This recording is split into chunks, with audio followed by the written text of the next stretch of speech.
Chapter 790. The woman who walked into the shop looked to be in her 30s.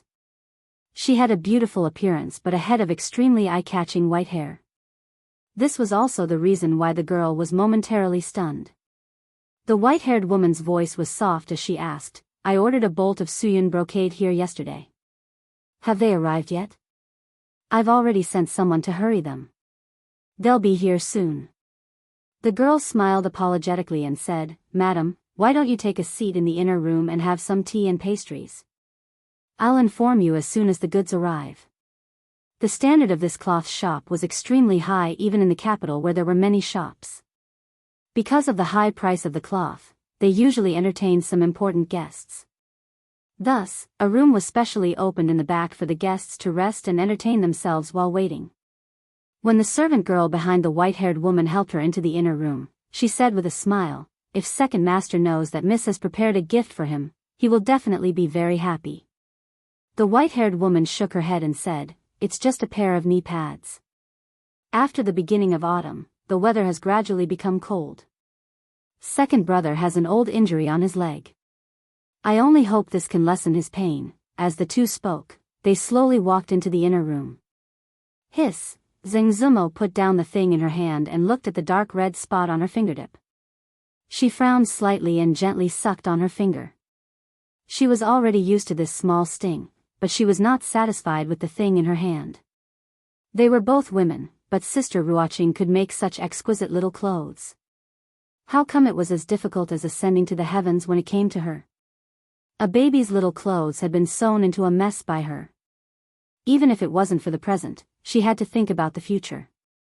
Her own child had to wear a few pieces of clothes she had sewn herself. After thinking about this, her pretty face became a bit red. "Miss, are you making little clothes for the child?"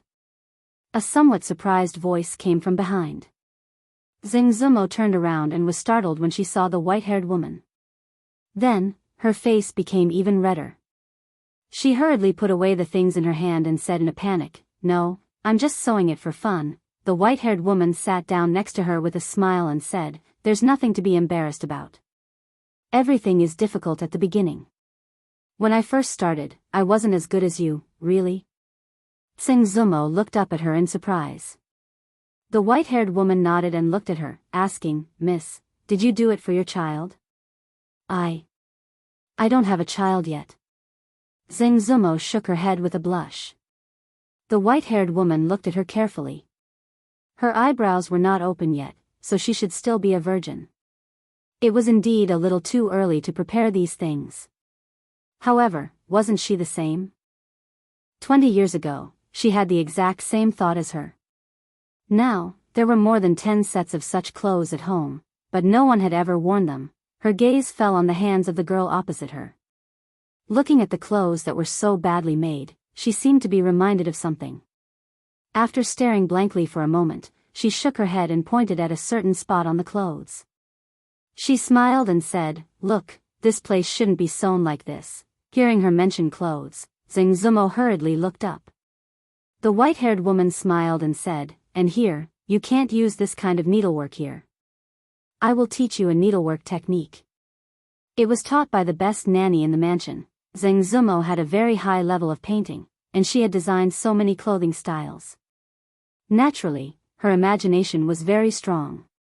The white-haired woman only needed to give her a little poke, and she could immediately figure out the mystery. She took apart the place that had been sewn and did it according to what the white-haired woman had taught her. It was indeed much better than before. "Thank you so much." At this moment, she finally found the right direction and felt a sense of accomplishment. She held the white-haired woman's hand and said excitedly. The white-haired woman smiled and asked, "Miss and your lover should be getting married soon, right?" Zengzumo was startled. She lowered her head and said with a blush, I don't know when." The white-haired woman patted her hand and said, "Needlework is not difficult. As long as you put your heart into it, you can quickly learn it. It's urgent, this matter couldn't be explained." Zengzumo just blushed and lowered her head in silence. At this time, the girl from before walked in and said, "Madam, the Suyun brocade you wanted has arrived." The white-haired woman stood up and nodded. She thought for a moment and asked, "Do you have soft smoke and cicada gauze here?" Soft smoke and cicada gauze were the materials that had been the talk of the capital recently. Everyone talked about them as if they were gods. There were even a few stories about these two materials that no one knew if were true or false. Although they hadn't been sold yet, the price had already reached an outrageous level. The girl shook her head and said, "These two materials haven't been officially sold yet. You won't be able to buy them in any cloth store in the capital." The white-haired woman nodded and said, "Then forget it. Young miss, I heard that the soft smoke net is extremely thin. If you use it as a mosquito net, it will look like smoke from a distance." "Is it true?" As she walked out of the shop, a young maid carrying a piece of cloth behind her muttered, "I only heard about it from the second madam. I wanted to buy it for her, but since it hasn't been sold yet, we'll talk about it later." The white-haired woman shook her head and said, "Let's go back." Wait a moment, footsteps came from behind her. The white-haired woman turned around and saw the girl from before quickly walking out. Zheng Zumo looked at her and said with a smile, "If you want that soft smoke and cicada gauze, I just happen to have some extra. If you don't mind." The white-haired woman paused for a moment before nodding slightly. "Okay. Miss, this soft smoke is so thin. It would look great if it was made into a mosquito net. That girl is so generous, giving us 4 bolts at once. I heard there are only 4 colors, now we have all of them. This cicada gauze is also not bad, and it looks good. These two materials can't be bought in the entire capital. I wonder where Miss Zheng got them." On the street, 2 young servant girls carried several bolts of cloth in their arms and whispered to each other as they walked. Behind them, a man with a square face turned his head and said in a low voice, "Go and find out where that girl from earlier came from." The white-haired woman looked back at them and said, "No need. If we meet anyone on the street, we will also investigate their background. How many people does second brother need to arrange around me?" The man had a troubled expression and said, "Third miss, but the second master. If second brother asks, I will give him an explanation." The white-haired woman looked at him and said, "However, second brother is usually busy with work. Don't bother him with these small things." "Yes." The man could only nod helplessly. The white-haired woman turned around and revealed a slight smile. Looking at the girl, she felt like she was looking at herself from many years ago. This was why she taught her those things in the cloth shop. Later, the girls sent someone back to fetch the cloth, and the two of them sat in the shop for a while and chatted. Of course, most of the time, it was the girl who asked her about needlework. She also answered them one by one, including the girl's request to set up a time to continue asking her for advice. She also agreed without hesitation. She could understand the girl's thoughts. She made clothes for her own child. Even if her finger was pricked by needles and was riddled with scars, no matter how much she suffered, her heart would still be sweet. Just like her from 20 years ago. Chapter 791. Ever since he lost to Her Royal Highness the last time, Li Yi had never received a smile from Mississippi Lu. Of course, the behavior of taking the initiative to pick up food for him during meals had never appeared again. For this matter, Li Yi felt very wronged. That day, she clearly did not perform well, which was why she lost to Princess Royal by half a move. Every injustice had its perpetrator, and every debt had its debtor. These days, Princess Royal's good friend came to visit, but she did not take the opportunity to find Princess Royal to regain her face. Instead, she vented her anger on him. To think that he thought she was reasonable last time. He had really misjudged her. Moreover, she only lost by half a move, but Princess Royal lost her entire life.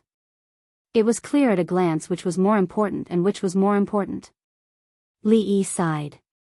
They were all family.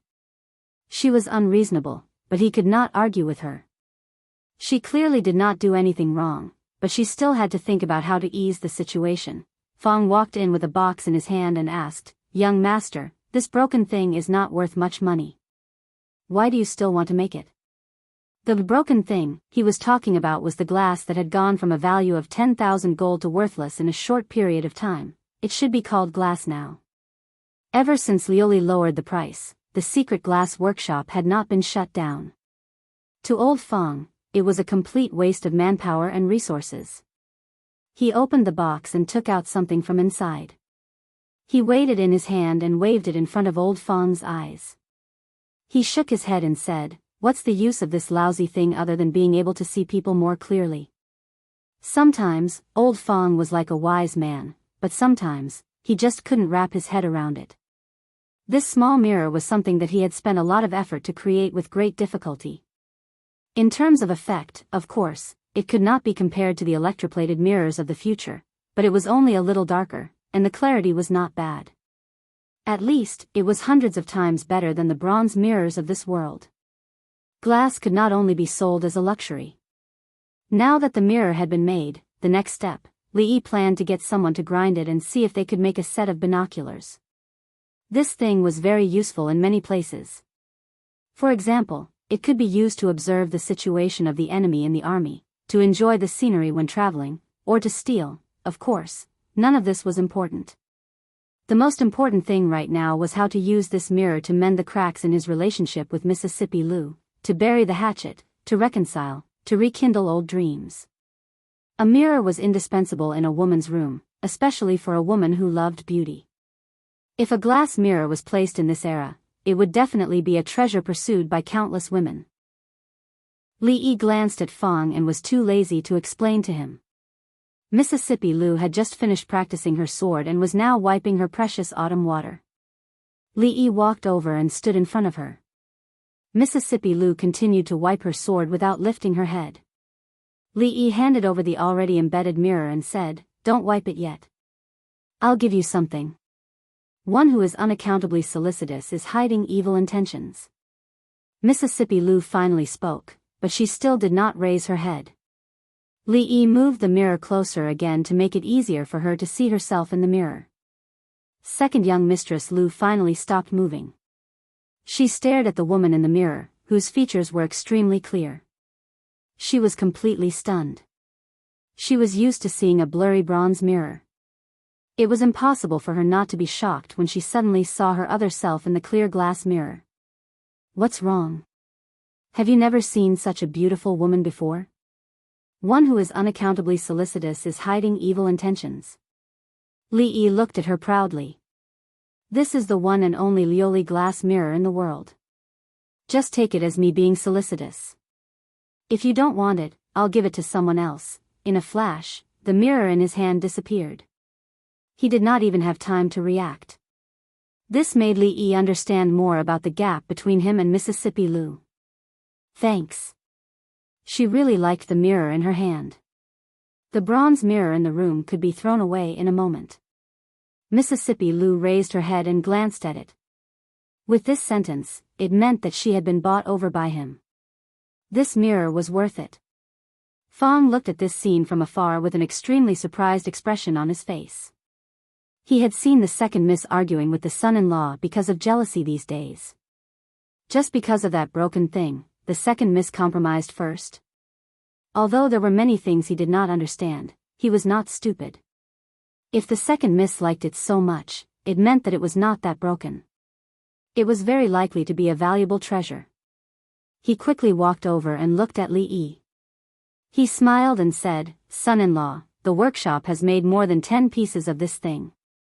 He counted with his fingers and said, "You can give away 10 pieces at most. Can you leave 2 for me?" Li Yi looked at him in a daze. He then looked back at Mississippi Lu and found that Mississippi Lu was also looking at him at the same time. Mississippi Lu crossed her arms, her eyes shining. "One of a kind?" Li Yi's face darkened. He grabbed Fong's arm and walked out. Go, go, go. Why are you keeping it? You need to change this habit of yours. If Mrs. Fong finds out, I'll see how you deal with it." He couldn't favor one and discriminate against the other. If he gave Miss Lu a mirror, it meant that he had to give many more. The one in Rui's room was naturally the brightest and largest. Xiao Huan, Shaoning, and Yong Ning's room were all in cartoon shapes. Princess Royal got 1, Willow Lane got 2, Fong got 2, and his family got at least 2 more. The last one was taken by Li Xian. He needed more time to make it again. What do you think is the principle of this glass mirror? Why can it reflect people's figures so clearly? Why is the handwriting in the mirror reversed? Li Yi was fishing in the lake of the School of Mathematics. Since he found that the fish here were fat and easy to catch, he did not plan to buy from the market. It was best to catch fish by himself. However, since Li Xian came over and started talking to himself, he had not caught a single fish. He had caught 2 just now. It was enough for today. Li Yi put away his rod and looked at the Princess Royal in the pavilion behind him. He asked, last time, the School of Mathematics lacked books and paper. Have you solved the problem? Although it was not class time, the 3 deans were here. Even the students of the School of Mathematics avoided them. Before the eldest princess could say anything, Li Xian said, of course not. How else can we solve this? Normal books are easy to deal with. Although most of the engravings are controlled by the powerful families, the ones we can find should be enough. However, the books you specified don't have engravings. How to print them is a big problem. If we were to engrave them one by one, it would cost a lot. I'm afraid that most of the money we have would have to be invested in this area, he said angrily, and paper. Once the schools of mathematics start to operate, there will be a huge demand for paper. Although the higher the demand, the lower the price. However, almost 90% of the paper shops are in the hands of the rich families. In order to discuss this, Mingzu visited the Yu family 3 times. She didn't even get to see the head of the Yu family. You still have the cheek to say that? Li Yi threw down the fishing rod and looked at him. He asked, if there is no engraving, why don't you think of a way? Paper is expensive, and the rich families don't cooperate. Why don't you reduce the cost and make your own? If you have to rely on Mingzu to think of a way, what use is the Academy of Sciences? What use are you? Chapter 792. Solve the problem of engraving? Li Xian looked as if he had heard a fairy tale and stared straight at Li Yi. It's easy for you to say. Do you think it's like the existing collections of history? There are countless engravings, and the teaching materials you mentioned have not been compiled yet. Where can I find so many craftsmen to engrave them one by one? Even if I can really engrave them, I don't know how long it will take. As for improving the paper making and lowering the cost, if it could be lowered, it would have been done long ago. There are many kinds of paper on the market, but only a few are suitable for writing. The aristocratic families like the Yu family, which have been around for hundreds of years, all have their own unique paper-making formula, which is the most widely circulated in the market. If they don't cooperate, this matter can't be improved. Li Xian's spittle flew as he spoke, and his tone was rather indignant. No one has solved these 2 problems for thousands of years. How can we solve them so easily? Li Yi glanced at him and said, oh, do you want to bet? Li Xian looked at him and asked, what do you want to bet on? Let's bet on whether I can make cheap and high-quality paper, and whether I can think of a way to print books in large quantities in a short period of time. These 2 things are related to all the scholars in the world. Don't try to trick me. If you have such a method, you would have taken it out when you were building the academy. Why would you wait until now? Li Xian sneered and asked, tell me, what are the stakes? I haven't thought of the stakes yet. We'll talk about it later, but I'm sure it won't be too much. Why, are you afraid? Afraid? Li Xian sneered. Why don't you go out and ask around? I'm the crown prince, what have I been afraid of? Then do you want to bet or not? No. Although he was not afraid, if he still insisted on betting with him knowing that he would lose, then it wasn't a question of whether he was afraid or not, but whether he was stupid or not. Based on past experience, whenever he made a bet with her, he must be very confident about something. Today, his tone was so certain that it couldn't be any more successful. Only a fool would make such a bet. Li Xian had a fierce expression on his face as he said, you have to teach the Yu family a lesson and help Mingzu vent her anger. Li Yi picked up the 2 fish and walked back. As he walked, he muttered to himself, how should I eat the fish today? Thank you so much for the past 2 days. In the small pavilion of the cloth shop, Zengzumo stood up and bowed to the white-haired woman. The white-haired woman smiled and said, "It's okay. I have nothing to do anyway. I haven't touched these things for many years, so I'm a bit rusty. I probably won't have the chance to do it in the future. I'm afraid I'll forget about it if time passes." Zengzumo shook her head and said, "How can there be no chance to do it? I don't know if your child is married yet. In the future, your child will also have children. They will be very happy wearing the clothes you made." "My child." The white-haired woman's eyes were a bit dazed. Then, she smiled and said, "That's true. While I can still do it, I should make more.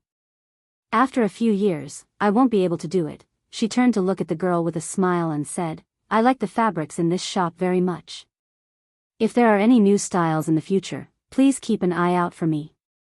Zengzumo nodded with a smile. "Recently, all the famous fabrics in the capital are available here. As long as you have heard of them, just send someone to get them." Due to some marketing reasons, many of the best fabrics needed to be preheated in advance.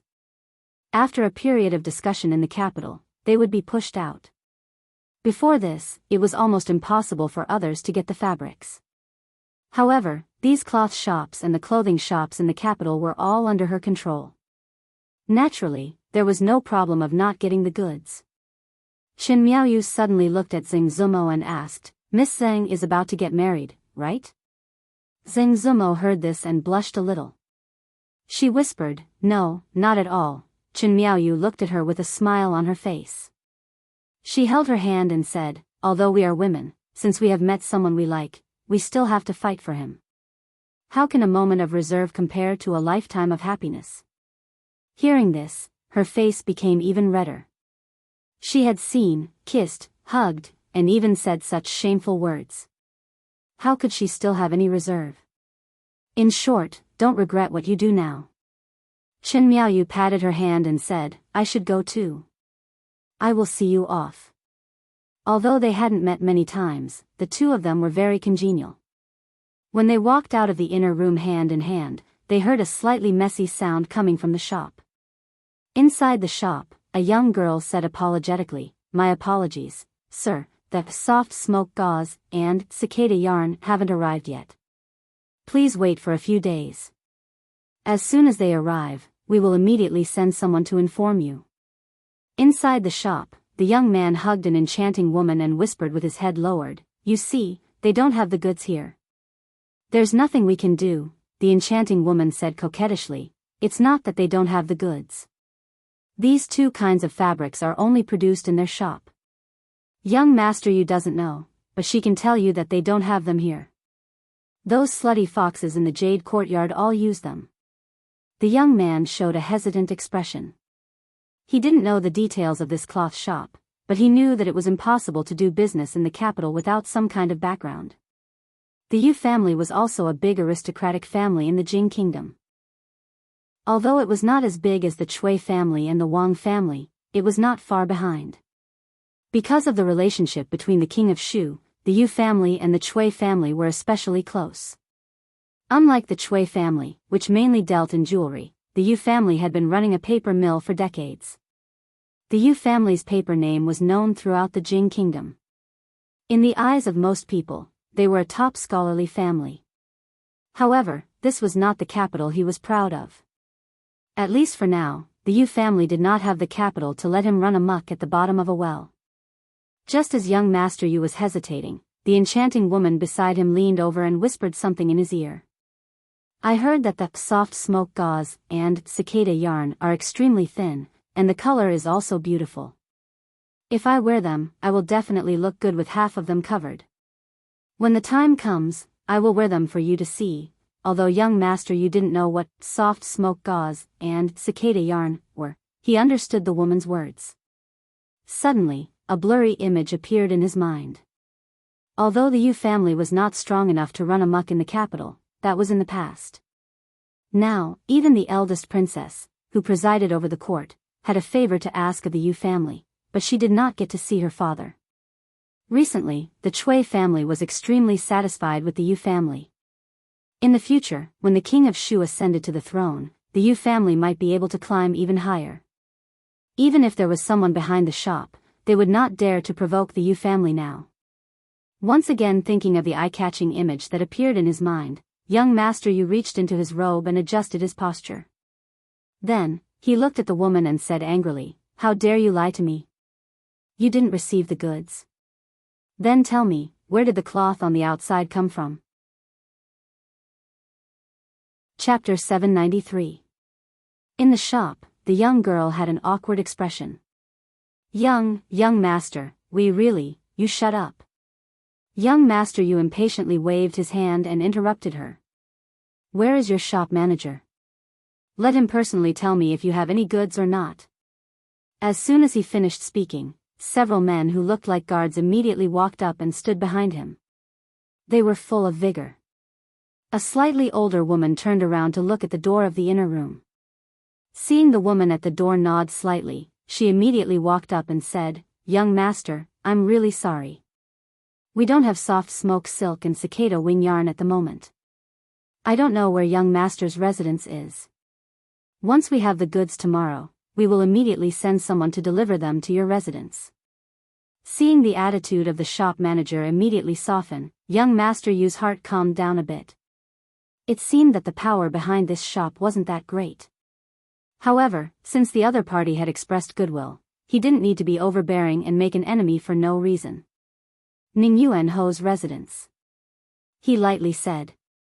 He lowered his head to look at the enchanting woman and whispered, "You see, they said that they will deliver it tomorrow. Why don't we wait a bit longer? I will listen to young master." The woman nodded. She then glanced around the shop and her eyes suddenly lit up. She pointed at a young maidservant in front of her who was holding a roll of cloth and said, "That Kunyu courtyard has a relationship with them, so they can always get the latest styles earlier. I won't ask for anything else, but young master, I also want a roll of cloth like that." Young Master Yu tilted his head and glanced at this woman. He had spent a lot of effort to win over this woman. She was a famous prostitute in the capital. It was said that she hadn't been combed. Although he only wanted to play with her, he still wanted to spend a night with her so that he wouldn't waste the effort of the past few days. He only wanted to quickly get tonight.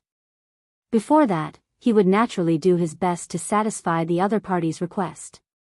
It was only a roll of cloth. He pointed at the maidservant and said to the cloth store manager, "Did you hear that? Bring 2 rolls of cloth like the one in her hands for this young master." The steward looked back with a troubled expression and said, "Young master, I'm really sorry. This type of woven cloud brocade will only be available for sale in 3 months. The soft smoke gauze and cicada wing muslin were going on sale today, so it was fine to give it to him 2 days in advance. However, this woven cloud brocade was a new material that wasn't going to be put on the market in the near future." She didn't have the right to decide. This time, there was no need for the enchanting woman to pout coquettishly. Young Master Yu's expression had already darkened. Just now, he had clearly told the other party that his home was Ningyuan Ho Mansion. But now, the other party was pointing at the cloth in the servant girl's hand and said that it would only be sold in 3 months. Was he teasing him? The weight of the 3 words, Marquis Ningyuan, was not so light. Moreover, the Yu residence of today was no longer the Yu residence of yesterday. It was about to soar to new heights. As the 3rd young master of the Yu family, how could he be humiliated again and again? He took 2 steps forward and suddenly smiled.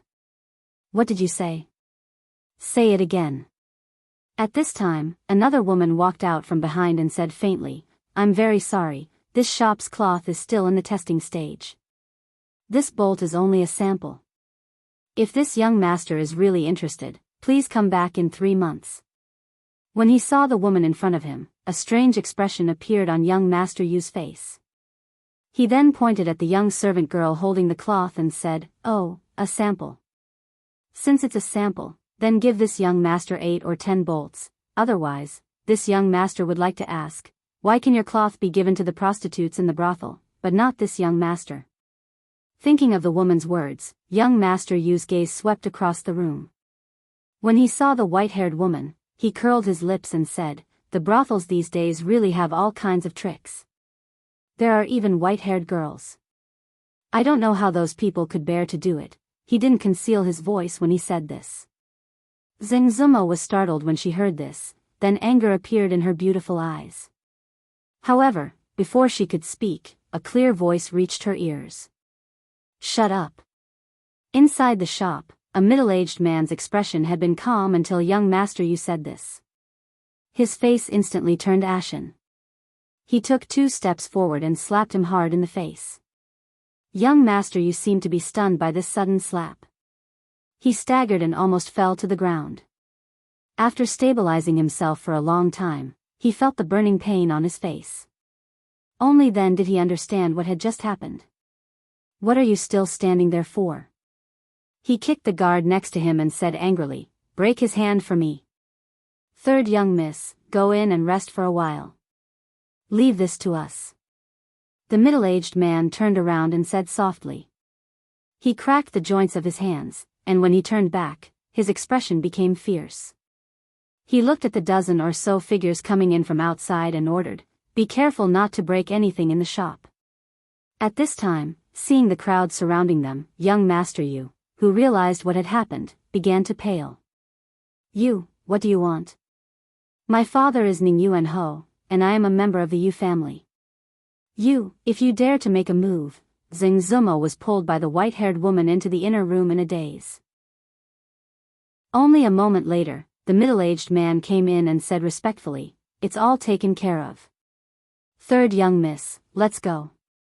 Qin Miaoyu turned her head and smiled at Zeng Zumo, I'll go first. Zeng Zumo nodded absent-mindedly. Only now did she understand that the identity of this Madame Chen, who was skilled in needlework, did not seem to be as simple as she had imagined.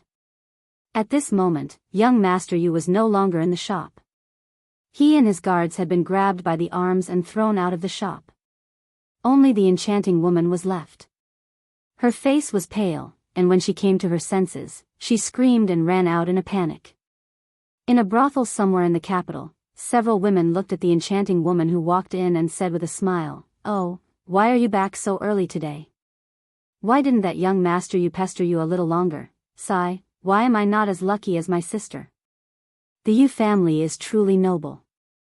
If I can be taken back by young Master Yu as a concubine, I won't have to worry about wealth for the rest of my life. The enchanting woman laughed and teased them for a while. Then, she went upstairs by herself. She walked into her room and closed the door.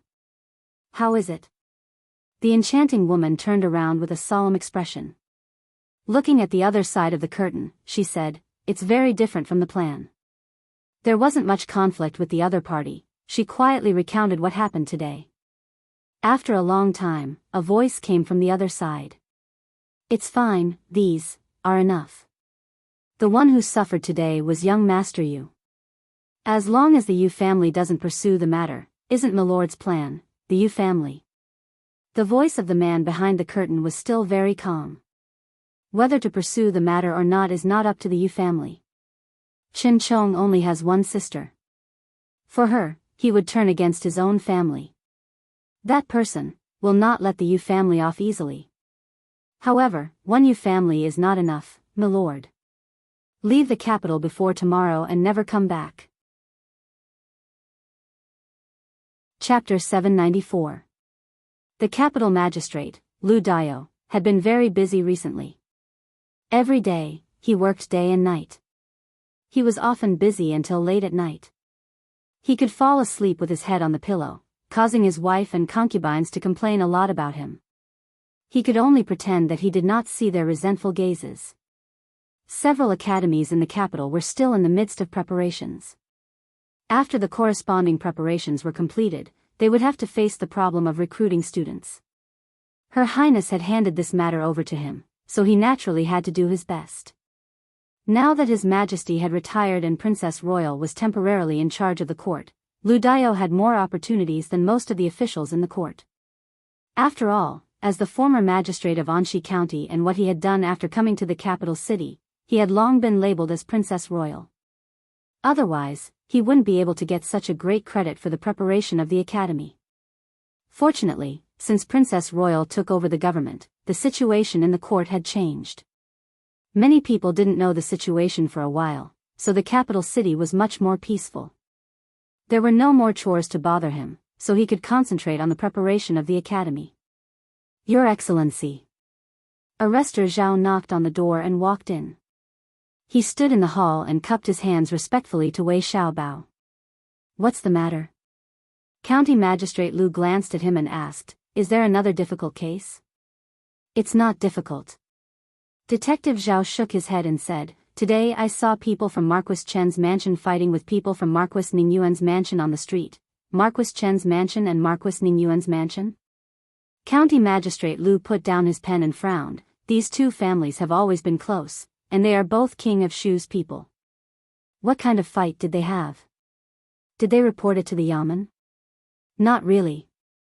Detective Zhao shook his head and said, people from Marquis Ningyuan's mansion seem to have suffered a loss and then went their separate ways. County Magistrate Lu glared at him and said, why did you come to me if you didn't report it to the Yamen? Don't you think I have enough things to do here? I have spoken out of turn. Detective Zhao hurriedly bowed and turned to leave the hall. He whispered, young master, you could have provoked anyone, but he provoked third Miss Chen, who? Hearing that name, County Magistrate Lu trembled and asked, who are you talking about?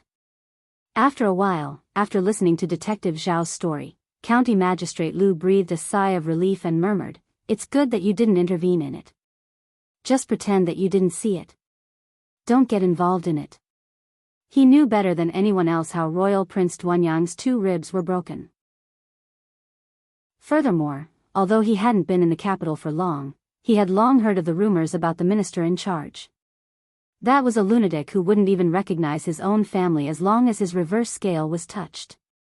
The Yu family, were in big trouble. High Duke Chen public house.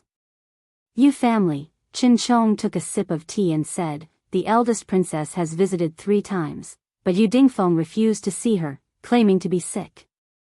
He has also announced that he won't sell a single piece of paper to the academy. The official workshops belong to the imperial court and can't all serve the academy. If this problem can't be solved, I'm afraid that the eldest princess's academy can only be built in the sky. Opposite him, Qin Qing nodded. The imperial consort is very satisfied with the Yu family this time. In addition, the Yu family has always been His Highness the King of Shu's wallet. This time, the Cui family has suffered heavy losses, so the Yu family's importance is even more prominent. In the future, the Yu family will have a high status in the imperial court. Perhaps at that time, even our Qin family will have to rely on them. Although they didn't want others to climb over their heads, the Yu family's importance now surpassed that of the Qin family. If they really succeeded in the future, the Yu family's contributions would not go unnoticed. The 2 brothers continued to comment on the current imperial court situation when a servant came in to report. Qin Qing looked down and asked lightly, what's the matter? The servant immediately said, just now outside, a few guards of the Qin family had a conflict with 3rd young Master Yu of Ningyuan Marquis' residence.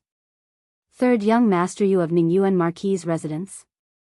Hearing this, Qin Qing frowned and asked, was it Li Yan or Li Xing? What happened? Was anyone injured?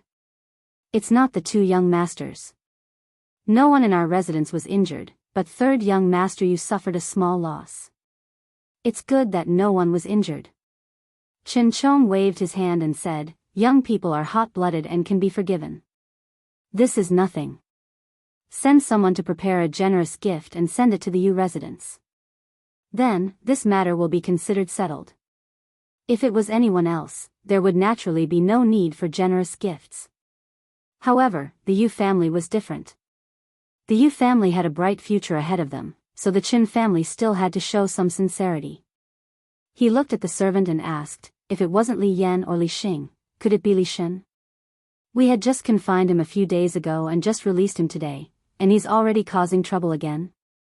The servant knelt on the ground and said in a low voice, it wasn't young Master Li Shen either.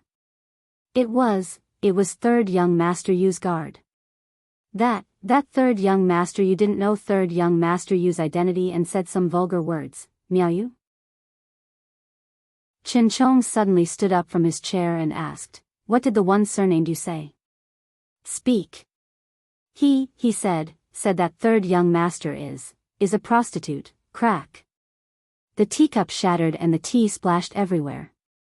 Bastard, he's Yu Dingfeng's good son. An extremely gloomy voice sounded in the hall. Not long after, a wave of disorderly footsteps resounded within the Qin estate.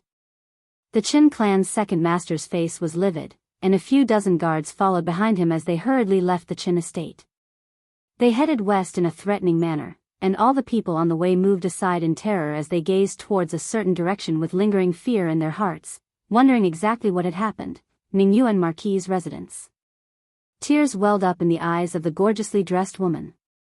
She held third young Master Yu's hand and sobbed, Who did this to him? My poor Yu, Qin family. How did you get into a conflict with the Qin family? How many times have I told you? The situation in the capital is unclear, so try not to cause trouble for me. Do you all have ears? A middle-aged man stood next to her and glanced at the bruised and swollen face of third young Master Yu with a pained expression. He turned his head and asked the guards with a cold expression. One of the guards replied fearfully, Third young master didn't do anything and they attacked first. This time, it really wasn't young master's fault. As he spoke, he recounted the entire incident. Of course, he omitted the part where the young man had insulted the woman from the Qin family. Offending the Qin family just for a prostitute. Ning Yuan Ho, Yu Dingfeng's face darkened as he said, When will you grow a little more careful? The Qin family has gone too far. Yu didn't do anything and they beat him to this state. The woman's eyes welled up with tears as she gritted her teeth and said, Master, you must get justice for Yu. The middle-aged man looked at third young Master Yu and asked with a frown, You already told them where you came from. Why would the Qin family attack you for no reason? Third young Master Yu's face was full of resentment as he said, How would I know? The Qin family are all crazy. That second young master of the Qin family is crazy, and so is that white-haired woman. I only said one thing to her. What did you say? Ning Yuan Ho's expression changed and his heart skipped a beat. What white-haired woman? Third young Master Yu acted as if he didn't see the panic on his father's face and said, I don't know. I only heard that person say something about third young Miss Qin, third young Miss Qin. Oh no. Ning Yuan Ho's face was pale. He had just muttered a few words when someone ran in from outside in a panic. A servant of the Yu family panted heavily as he ran over and said with a terrified expression, Master, something bad has happened. The Qin family is here. Ning Yuan Ho's expression changed drastically and he waved his hand without hesitation. Quickly hide the young master. The second young master of the Qin family had brought a group of people with him and aggressively attacked Ning Yuan Ho's estate. Even in the capital, which never lacked for entertainment, it was still a big event. After hearing the news, the entire capital was in an uproar in an extremely short period of time. Countless people were paying attention to the development of this matter. Some people were watching from the estate while others hurriedly left and rushed in the direction of Ning Yuan Ho's estate. Inside the yamen, County Magistrate Liu reminded Constable Chen again, Remember, you didn't see anything just now and you don't know anything. At the Ministry of Revenue Yamen, Assistant Minister Zheng hurriedly took his leave and immediately left in a sedan chair. At the Chui family estate, a carriage drove out from the side door and quickly headed in a certain direction. Qin estate. Qin Yan, who had just heard the news, quickly walked out of the estate. Just as he was about to step onto the carriage, a voice came from behind him. Big brother, where are you going? Qin Yan already had one foot on the carriage. He turned his head to look and frowned. Where did you go again? You didn't even eat lunch at home. Lord Father just asked. Qin Fifth Master smiled and said, There was a new show at the brothel today. I was so engrossed in it that I forgot the time. If you like to listen to shows, just buy a few actors at home. It's best not to go to that kind of place. Qin Yan said this and then boarded the carriage. He let down the curtain and urged, Quick, to Ning Yuan Ho's estate. Qin Fifth Master shook his head. When he stepped into the Qin estate with his hands behind his back, he muttered in a low voice. How can the shows at home be better than those outside? Chapter 795. The second master of the Qin family, Qin Chong, had led dozens of guards from the house of high dukes. They passed through the streets and alleys, aggressively attacking Ning Yuan Ho's residence. This incident had caused quite a stir in the capital for the past 2 days. The Ho's residence had been attacked. On a large scale, this was a crime punishable by death. But on a smaller scale, it could be so small that the authorities did not even need to show up. The attackers were from the House of High Dukes, led by Qin Chong. When the incident happened, the capital was in an uproar. However, this incident did not cause any serious consequences. Although the main gate of Ning Yuan Ho's residence had been torn down, the Yu family did not say anything. The authorities would not come looking for trouble. The commotion yesterday was not small. Not only the Chen and Yu families, but the Zheng, Cui, and Qin families, as well as many officials from the King of Shu's faction, all went to Yu's residence. Although it was not known how the incident was resolved, it was not a big deal. Li Yi knew about this yesterday, but he was only a little surprised. Internal strife was the custom of the King of Shu's faction, so he was not surprised. At this moment, he was listening to Xiao Cui complain that someone had caused trouble at the cloth shop yesterday. Although they were chased out, they said some nasty things that even she could not bear to listen to. That madam was very kind and taught the young miss many things. Now, the clothes that the young miss sewed were not as ugly as they used to be. Who was causing trouble yesterday? Li Yi looked at her and asked. Xiao Cui thought for a moment and said, it was something like young Master Yu. I think it was Ning Yuan Ho or something. I can't remember. Li Yi was startled. Ning Yuan Ho, why did these 3 words sound so familiar? It seemed that the Yu family head that the eldest princess could not meet was Ning Yuan Ho. This morning, the internal strife incident was still spreading in the capital, and Ning Yuan Ho was also the male lead. The Yu family, what a coincidence. If the Yu family bullied others like this, the heavens would naturally accept it. He shook his head and then asked Xiaocui, earlier, you said that the madam who has been very close to your young miss recently, what's going on? This. Xiao Cui blinked and said, I met her at the cloth shop last time. That madam is very good at needlework. She taught young miss how to make children's clothes. Do you know which family's madam is it? Although the 2 women were surrounded by people to protect them, Li Yi did not want to give them the feeling that they were being monitored all the time. In addition to ensuring their safety, he would not interfere with other things. Even so, the sudden appearance of a madam by her side still had to be investigated. I don't know. We only know that her surname is Chen. That madam has never mentioned it, so we can't ask her directly. However, she usually brings a lot of guards with her when she goes out. Xiao Cui blinked her eyes twice, then she patted her head and said, that's right, that madam's age isn't that old, but her hair is all white. That servant girl called her third lady, third miss, surnamed Shen, and her hair is all white? Li Yi was stunned. It can't be such a coincidence, right? On the street, Zheng Zumo and the white-haired woman walked side by side. The latter turned her head to look at her and asked, the Yu family didn't make things difficult for you afterward, did they? Zheng Zumo shook her head. No, this is the capital. They wouldn't dare to do anything. The Yu family is powerful after all. It's better to be careful. She reminded, if the Yu family makes things difficult for you in the future, come find me at Duke Chen's residence. Although the 2 had seen each other several times these days, due to their own reasons, they usually referred to each other as Madam Chen and Miss Zheng. They had never voluntarily revealed their identities. Zheng Zumo had already guessed that her identity was not ordinary from yesterday's incident, but she still did not expect it to be to this extent. Even the current Zheng family could not compare to a behemoth like the Chen family. Soon, she threw these thoughts to the back of her mind and nodded politely. She glanced around and suddenly realized that they were almost at Willow Lane. She pointed forward and said, my house is just ahead. Madam, do you want to come in and sit for a bit? Hearing this, the white-haired woman hesitated for a moment, then nodded lightly. Miss, are you not from the capital? As the 2 walked forward, the white-haired woman suddenly asked. This area belonged to the downtown area.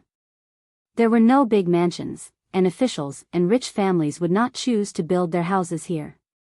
This Miss Zhang had an extraordinary temperament, and she had such a shop in the capital. She had thought that she was also the daughter of such a family, but now it seemed that this was not the case. I stayed in the capital for a few years when I was a child. Later, I went to another place and came back last year. Zheng Zumo briefly mentioned this matter. She did not want to mention some memories about the capital, including her own name. After all, more than 10 years ago, the Zheng family was also prominent. However, in that Zheng family, all the men of the direct line died, and the women became the musical house. Everything here, for her, was an extremely horrible memory. The white-haired woman did not ask further. The two walked to the entrance of an alley. Zheng Zumo smiled and pointed inside, saying, "It's in there." Above the entrance of the alley, there was a stone plaque, on which the words, "Willow Alley," were written. The white-haired woman just glanced at it and walked in side by side with Zheng Zumo. After a few steps, she suddenly stopped and murmured, "Willow Alley?" As if thinking of something, she looked back at Zheng Zumo with an expression of disbelief and expectation. "Miss Zheng. Is it Miss Zheng Zumo from Willow Alley?" Hearing her name from the mouth of a person she had never revealed made her completely ignore the fact that the Willow Alley in front of her was not the eldest daughter of the Zheng family. Her body trembled, and her face turned pale. However, after Mrs. Chen said this, the expression on her face was different from any of what she had imagined. Surprise, surprise, and even a little bit of love? Seeing her reaction, Chen Miaoyu knew that her guess was right. Holding her hand, a smile appeared on her face, and she said, "It turns out to be you." "I should have asked earlier." Zheng Zumo was confused by her reaction and asked in confusion, "Mrs. Chen, you know me?" Chen Miaoyu held her hand and said with a smile, "Let's go in and talk." Zheng Zumo was pulled by her and walked into the alley in a daze. "Okay, I'll go first. When your young Miss or Miss Ruoqing comes back, just let them know."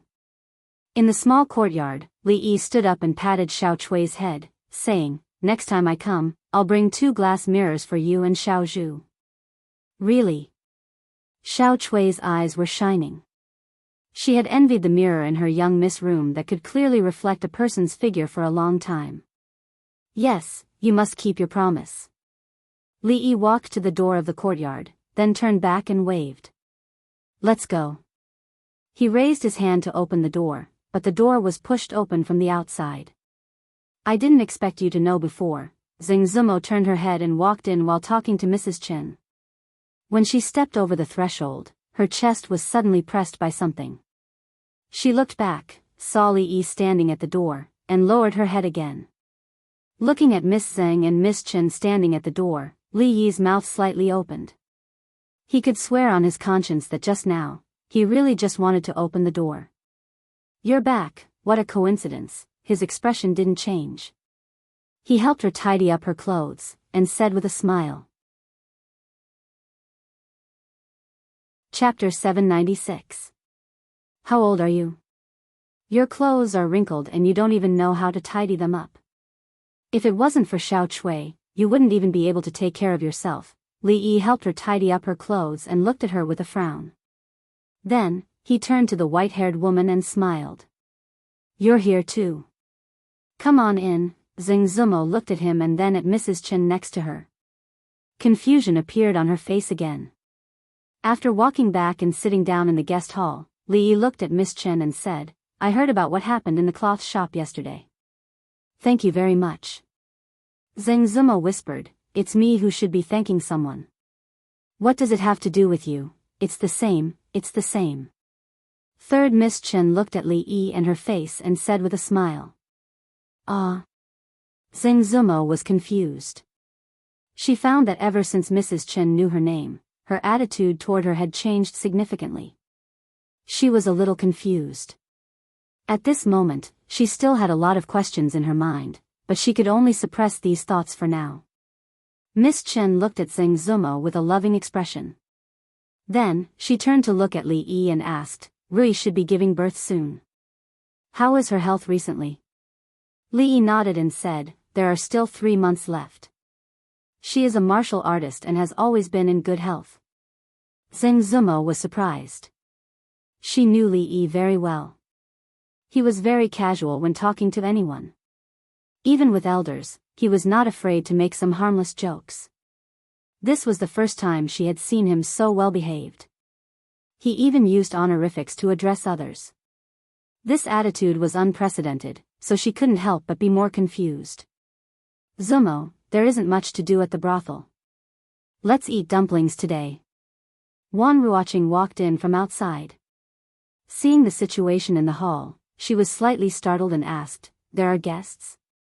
This is Mrs. Chen. Zheng Zumo stood up and introduced her. Then, she asked, if you don't have anything else to do, why don't you eat here before leaving?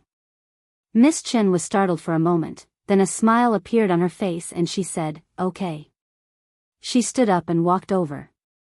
She naturally held Ruoqing's hand and asked with a smile, you must be Miss Ruoqing. You are indeed a rare beauty. Wan Ruoqing felt a little guilty under her gaze. She didn't know why this Mrs. Chen, whom she met for the first time, was so enthusiastic. She secretly glanced at Zheng Zumo with a slightly confused expression. Zheng Zumo was also confused. She had never mentioned Sister Ruoqing to her. Why did she call out her name at first sight? At this moment, she was even more confused. She just wanted to ask Li about it after Mrs. Chen left. Third Miss Chen seemed to realize that she had lost her composure. She let go of her hand and said, sorry for disturbing you today, not at all, not at all. Wan Ruoqing said hurriedly. Then, she said, I didn't expect to have guests today. I will go out and buy more stuffing, Miss Ruoqing, you don't have to do that. Third Miss Chen looked back and said, Xiao, go out and buy some more. The servant girl called Xiao had a troubled expression. She walked to her side and whispered, but miss, today is your birthday. Second master is at home, go. Yes, miss. The servant girl bit her lip and finally nodded. She walked out. Wan Ruoqing turned around and ordered, Yuzhu, Xiaotsue, go bring the stuffing and the dough I rolled this morning to the courtyard.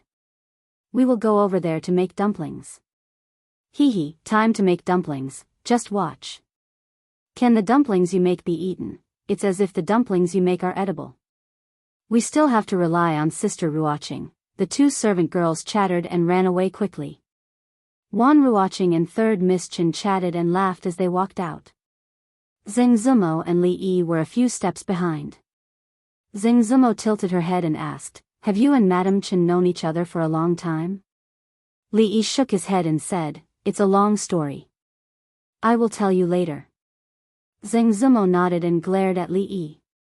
She asked, didn't you say that you are a martial arts master and that nothing within a radius of 300 feet can escape your ears? Bragging was just bragging. He was only slightly better than ordinary people. Within a radius of 300 feet, he could hear other people's voices more clearly than ordinary people, but it wasn't that exaggerated. Otherwise, he wouldn't have been caught by the old emperor hiding behind the bushes. 300 feet is a bit exaggerated. Actually, my skills are slightly weaker than 300 feet. How much is that? 3 feet, is the distance of a door 3 inches? Li looked at her with some embarrassment and anger. You are a girl, why do you have so many questions? The voice paused and then said, there are no creases on my clothes just now. Here, and here, lanterns are hung off. Have you invited everyone that should be invited? Check again, who said they can't come? Ask again. If they are sick, then tell them to scram. Drunken Moon Brothel has many guests today. The food and wine will take some time to prepare. What kind of guests are they? Chase them out. If there is a problem with one dish today, they won't be able to open again. What? 20 tables is too many? Just let them do as they say. Can't they just eat one table and throw one table away? All of you, be more attentive. If you mess up tonight's matters, then all of you can scram. In the house of High Duke, Chen Chong, the minister of ceremonies, did not look like an important official of the court. He walked quickly in the house and shouted without a care for his image. The servants in the house all held their breaths and were very careful. Today was the third lady's birthday, and the second elder had been preparing for it since half a month ago. Not only had he invited many distinguished guests, but the High Duke's public house had also been decorated with lanterns and streamers. At night, the capital city's most famous performers would perform on stage, and there would be no shortage of folk arts and acrobatics. According to the tradition of previous years, the capital city's most magnificent fireworks display would appear tonight. This tradition had been going on for more than 20 years without missing a single year. This was practically the most important event of the year in the House of High Duke. It was even more important than the birthday of the master and the second master. In the Qin family, mistakes in other areas could be forgiven, but today, even a small mistake would be met with heavy punishment. After inspecting the house of Qin for the third time, Chen Chong raised his head and drank a pot of cold tea before asking, "Where is the third lady? Is she not back yet?" A servant of the house of Qin immediately walked up and said, "The third lady went out early in the morning and has not returned yet." Chen Chong waved his hand. "Send someone to look for her. Don't let anything go wrong today." As soon as he finished speaking, a house of Qin guard hurried over from afar and whispered a few words in Chen Chong's ear. Chen Chong's face immediately darkened. He asked in a cold voice, "What did you say?" "The third lady went to Willow Lane, and that Li Yi was there as well?" The guard nodded. "Yes, when I found out, I immediately came back to report. The few of you, follow me out." Chen Chong ordered coldly and strode out of the house. A group of more than 10 people walked out of the house of Qin, causing some people on the street to stare in shock again. Most people did not know what had happened when the people in charge of the house of Ningyuan yesterday attacked the house of High Duke, but those who were in the know knew very well that even with the Cui and Qin families' persuasion, the house of High Duke still paid a great price to settle the matter. Today, seeing the second master of the Qin family like this, who was going to be in trouble? Chapter 797. At a suitable time, the whole family gathered around to make dumplings, which was a very romantic thing. Although they were not a family for the time being, the 4 of them sat around the stone table. On Li Yi's side were Miss Chen and Zheng Zumo, and Wan Ruoqing sat opposite him, talking and making dumplings. It was a happy and harmonious atmosphere. Miss Zheng didn't know how to make dumplings. Miss Chen was born in an official's family and had always been the daughter of a rich family. She had never cooked before, but after watching Li Yi and Wan Ruoqing make a few, she soon became good at making dumplings. Wan Ruoqing's dumplings were naturally the most beautiful of the 4. Every dumpling was almost exactly the same. Compared with the strange shape of Zheng Zumo's, it was like heaven and earth. Li Yi looked at the results on her table and sighed. "If you make them like this, they will all fall apart when you put them in the pot. Who would want to eat them?" Zheng Zumo looked at the others' dumplings on the table, and then looked at her own. She blushed and whispered, "I made them myself." "I can eat them myself." Li Yi couldn't stand it anymore. After wrapping one, he directly grabbed her hand and put in the dough and stuffing. "Look, like this. First knead the 2 ends, then fold the dough at the back inward, and knead them together with the front. Let go of me." Zheng Zumo looked up in panic. Seeing Wan Ruoqing and Mrs. Chen looking at her with a smile, her heart was beating fast, and her face was even redder. She whispered, I learned." Li Yi clapped his hands, looked at her, and said, "Then you make one and let me have a look." After a while, seeing a dumpling that was even worse than before, Li Yi habitually rubbed his eyebrows and said helplessly, "Forget it, you can make it however you want." Xiao Cui, who was watching from the side, laughed out loud. She pointed at Li Yi and said loudly, "Li, you have an eye on your forehead." Only then did Li Yi realize that he had forgotten that his hands were still stained with flour. Xiao Cui and Xiao Zhu giggled behind him. Third Miss Chen and Wan Ruoqing also looked at him with smiles on their faces. As for first Miss Zheng, she laughed even more unscrupulously. Li Yi quickly reached out and wiped her face. The corners of his mouth twitched. "Keep smiling. Ah.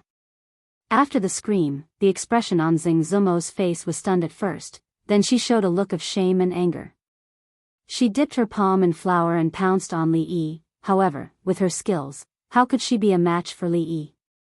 Li Yi tilted his body and dodged her attack. He even wiped the other side of her face and laughed. That's more symmetrical. If I had another one on my forehead, I could directly go to the brothel to sing opera. Ah, I'm going to kill you. Wan Ruoqing and third Miss Chen continued to make dumplings, but there were two figures chasing each other in the yard, and there was a lot of chaos. The result of the flower fight was that Wan Ruoqing and third Miss Chen were making dumplings outside, while Li Yi and first Miss Zheng were washing their faces inside. With Li Yi's skills, although he could ensure that he didn't get any flour on his body, he couldn't really do that. If he annoyed first Miss Zheng, his ending would be even worse. It's all your fault. Zheng Zumo took a handkerchief to wipe her face and threw it into the water. She glared at Li Yi and said angrily. She was a woman, but she had actually played with him in the yard just now. Sister Ruoqing was fine, because she was used to it. Mrs. Chen also saw it. Wasn't this a joke to her? Li Yi wet the handkerchief, wrung it out, and wiped his face. He was very sensible and didn't argue. That's mine. Zheng Zumo widened her eyes and pointed at the handkerchief in his hand. Thinking that this wasn't the first time, she waved her hand and said, forget it. Then she looked at Li Yi curiously and asked, what's going on between you and Mrs. Chen? Li Yi put down the handkerchief and stood up with a somewhat complicated expression. He sighed and said, it's a long story, the matter wasn't complicated, but it was a bit difficult to talk about it. Although what happened 20 years ago wasn't caused by him, it had an inseparable relationship with him. Every time he thought about the current situation, he felt extremely uncomfortable. How? Zheng Zumo stood there in a daze. Her expression was a bit absent-minded as she murmured, Mrs. Chen, she was a woman in the first place, so she could empathize with her. For a woman, this was such a cruel thing.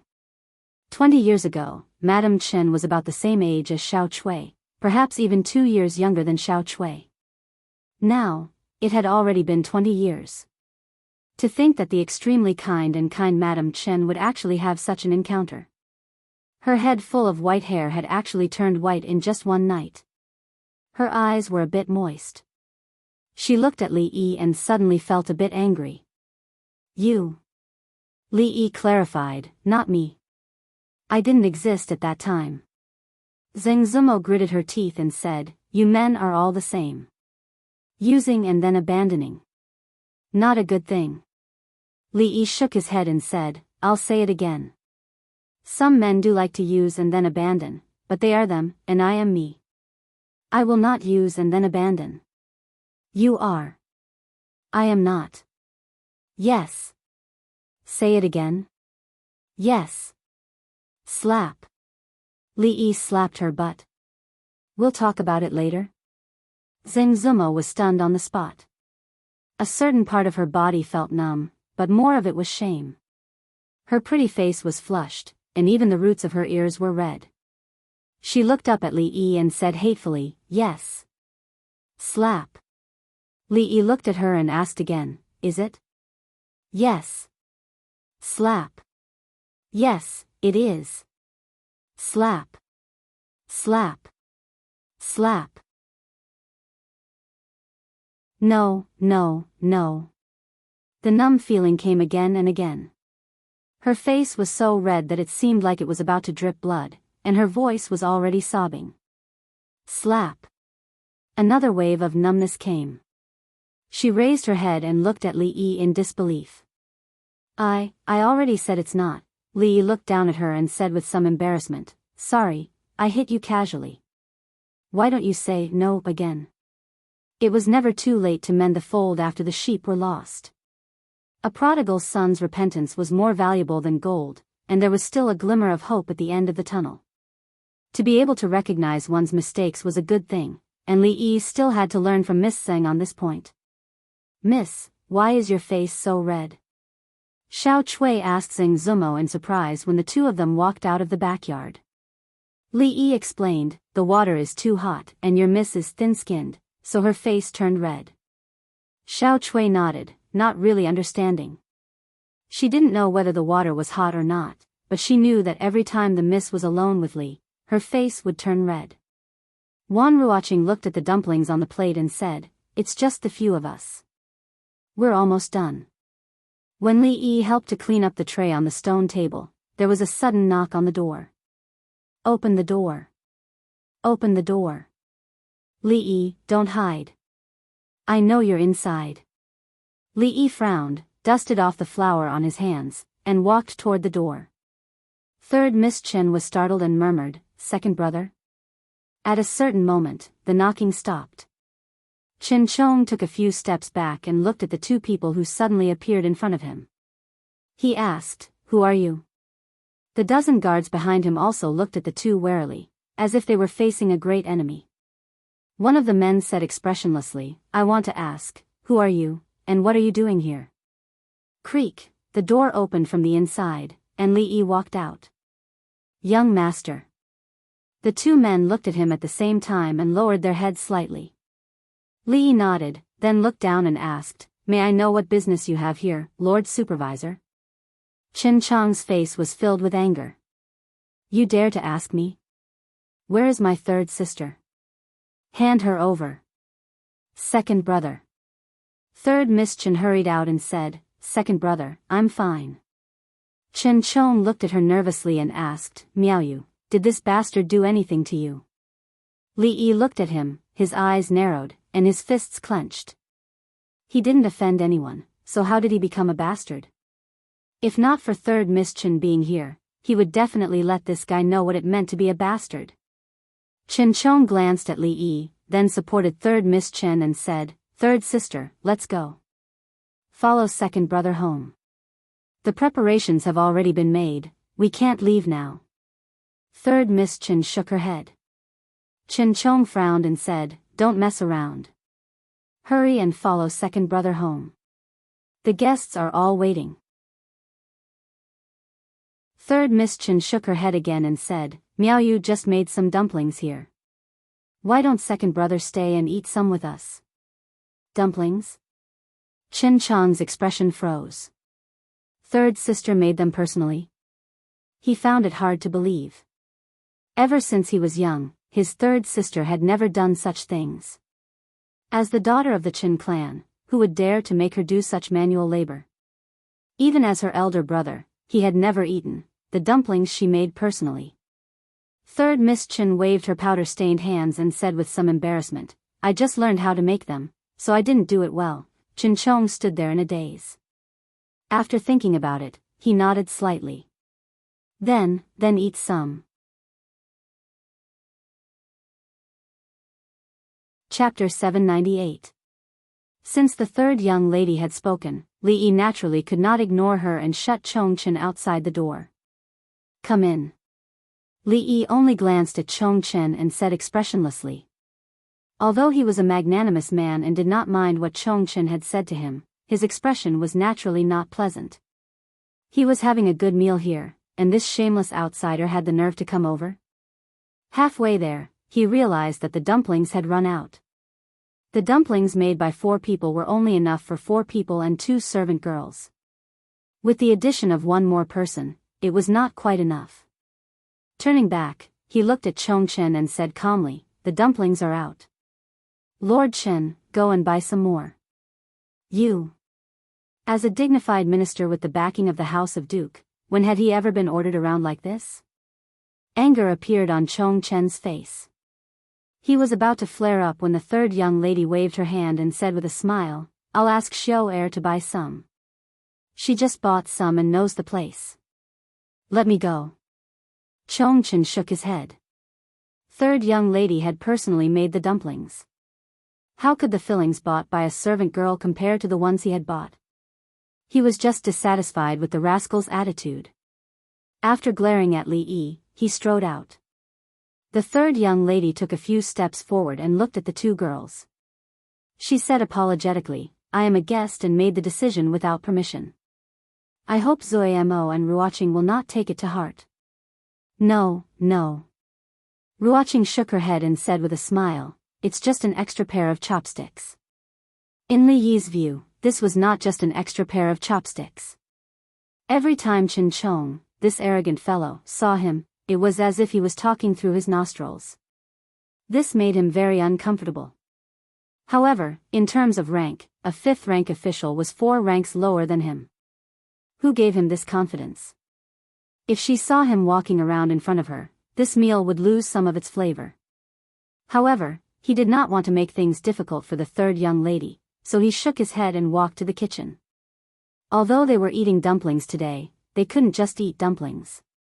Other than the main course, they had to stir-fry a dozen dishes and make some soup. Not far from Willow Lane, there was a food market. The people of the capital had seen people buying meat stuffing, but they had never seen a mighty group of more than 10 people. The person at the head of the group was dressed in luxurious clothing, and his expression was not angry but dignified. One look and you could tell that he was a high-ranking official. To arrange such a large group to come to the market was just to buy 2 tails of meat stuffing. Heavens, am I seeing things? That person just now seems to be Supervisor Chen. Which Supervisor Chen? There's another Chen informant. The one from Duke Chen's residence. Yesterday, he brought a few dozen people to kick down the door of Ning Yuanho's residence. Impossible, impossible. What kind of status does he have? How could he come here to buy minced meat? How is it impossible? I saw him with my own eyes yesterday. As the crowd discussed, the butcher shop assistant was already leaning against a pillar in the shop. He couldn't stop himself from sliding down. Duke Chen, Supervisor Chen. These words were enough to make a commoner like him, who had never seen the world, go weak in the knees. Supervisor Chen naturally didn't know and didn't care about the commotion on the street. At this moment, he was sitting around the table in the small courtyard. He asked with concern, "Miaoyu, you've packed so much. Are you tired? Do you want to rest for a while?" Zheng Zumo and Wan Ruoqing stood far away on the other side. They withdrew their gazes and looked at each other, seeing the surprise and confusion in each other's eyes. The person who was at Madame Chen's beck and call, asking about her well-being, was he really the current Supervisor Chen? However, when they thought about the fact that the one cooking in the kitchen was a third-rank Dr. Jin Ziguang, a fifth-rank Supervisor Chen didn't mean much. There was another knock on the door. Xiao Chui and Xiao Zhu were busy in the kitchen. Zheng Zumo walked over and opened the courtyard door. "Zumo." Tsing Shichen walked in with a smile on his face. He saw 2 figures he had never seen before at the stone table in the courtyard. He was startled and immediately said, "Are there any guests? I'll leave first then. I won't disturb you anymore. I'll come back tomorrow." He turned around and walked out the door. Only then did a voice come from behind him. "Wait a moment." Tsing Shichen turned around with a puzzled expression. "Is there anything else, Zumo?" Zheng Zumo looked at him with a hesitant expression. She quickly lowered her head and said in a small voice, "Since you're here, let's have a meal before you leave." Tsing Shichen turned around and looked around. When he found that he was the only one here, his body suddenly trembled. He pointed at himself in disbelief and asked, Me? Come in first." Zheng Zumo nodded and slowly walked into the courtyard. Okay. Tsing Shichen stood in place for a long time before nodding. There was a trace of joy on his face as he strode in. The first 2 times he drank a cup of herbal tea, but this time he could even eat a meal. This speed of progress made him feel as if he was in a dream. "Assistant Minister Zheng, why are you here?" An extremely surprised voice rang out in front of him. Tsing Shichen felt that this voice was somewhat familiar. When he looked up, he said in shock, "Official Chen, why are you here?" Seeing Chen Chong here, a trace of wariness flashed across his face. Almost subconsciously, he took a step forward and stood in front of Zheng Zumo. "What are you doing?" Chen Chong glanced at him in confusion, but the expression on his face quickly turned into one of schadenfreude. "I only bought 2 ounces of stuffing. If you want to eat, go buy it yourself." Tsing Shichen looked back. Seeing that Zhang Zumo was fine, he finally relaxed. When he turned back, confusion once again appeared on his face. What do you mean, official Chen? Chen Chong glanced at him. What do I mean? If you want to eat, go buy it yourself. There's no extra here. He had long been dissatisfied with the fact that an official of the court was ordered to buy meat stuffing. If he could order around a fourth-rank assistant minister of the Ministry of Revenue, he would naturally feel better. Li Yi poked his head out of the kitchen and saw Tsing Shichen standing in the yard. He knew that there was going to be another eyesore today. Zhang Zumo shook her head and said, I'll have Xiao Chui go buy it. Tsing Shichen had already understood the ins and outs of the matter. After seeing Li Yi, his worried heart also relaxed. He smiled and said, since official Chen does it himself, I won't break the rules. I'll go out for a bit and be back soon. Inside the market, the butcher had just walked out of the shadow brought by the official when he saw a customer walk in. Sir, what would you like to order? 2 ounces of meat stuffing, a middle-aged man in a dark robe said. The waiter wiped the cloth around his waist and said, all right, please wait a moment, sir. I'll cut it up right away. Assistant Minister Zhang, is it really you? Hearing the voice behind him, Tsing Shichen turned around and saw the man walking in. He looked left and right and said in surprise, Censor Qi. Since last year, the censors of the Imperial Censorate especially liked to wear casual clothes and wander the streets. It wasn't strange to see an supervising censor in the market. Censor Qi looked at him in surprise. Sir Zhang, what are you doing? Tsing Shichen smiled and said, buying 2 ounces of meat stuffing to make dumplings. That Censor Qi's face revealed a look of surprise. He cupped his hands and said, I really didn't expect that Sir Zhang, as an assistant minister of the Ministry of Revenue, would be so thrifty. You must have come to this kind of place in order to sympathize with the people, investigate the prices of goods, and punish illegal peddlers, right? Tsing Shichen's expression froze. Censor Qi was immediately filled with respect. When Sir Zhang was in charge of the Yamen, he still went deep into the people to understand the people's feelings. He is truly a role model for us officials.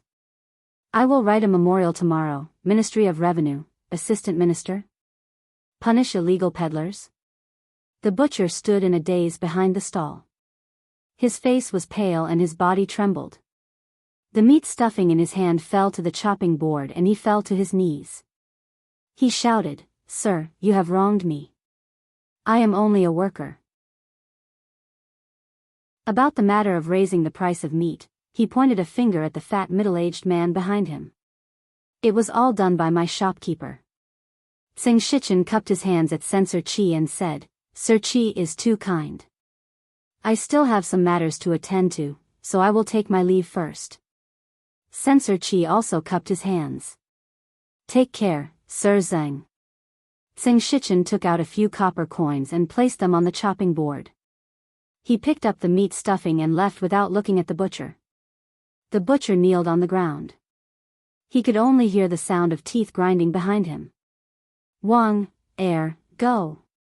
He turned around and saw that the shopkeeper had taken a boning knife from the wall and was glaring at him fiercely. Raising the price of meat, I will chop you up.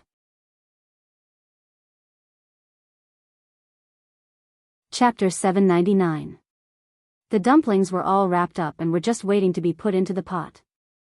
Third young Mistress Chen and the 2 maidservants sat in the courtyard and chatted. The chores in the kitchen were almost done.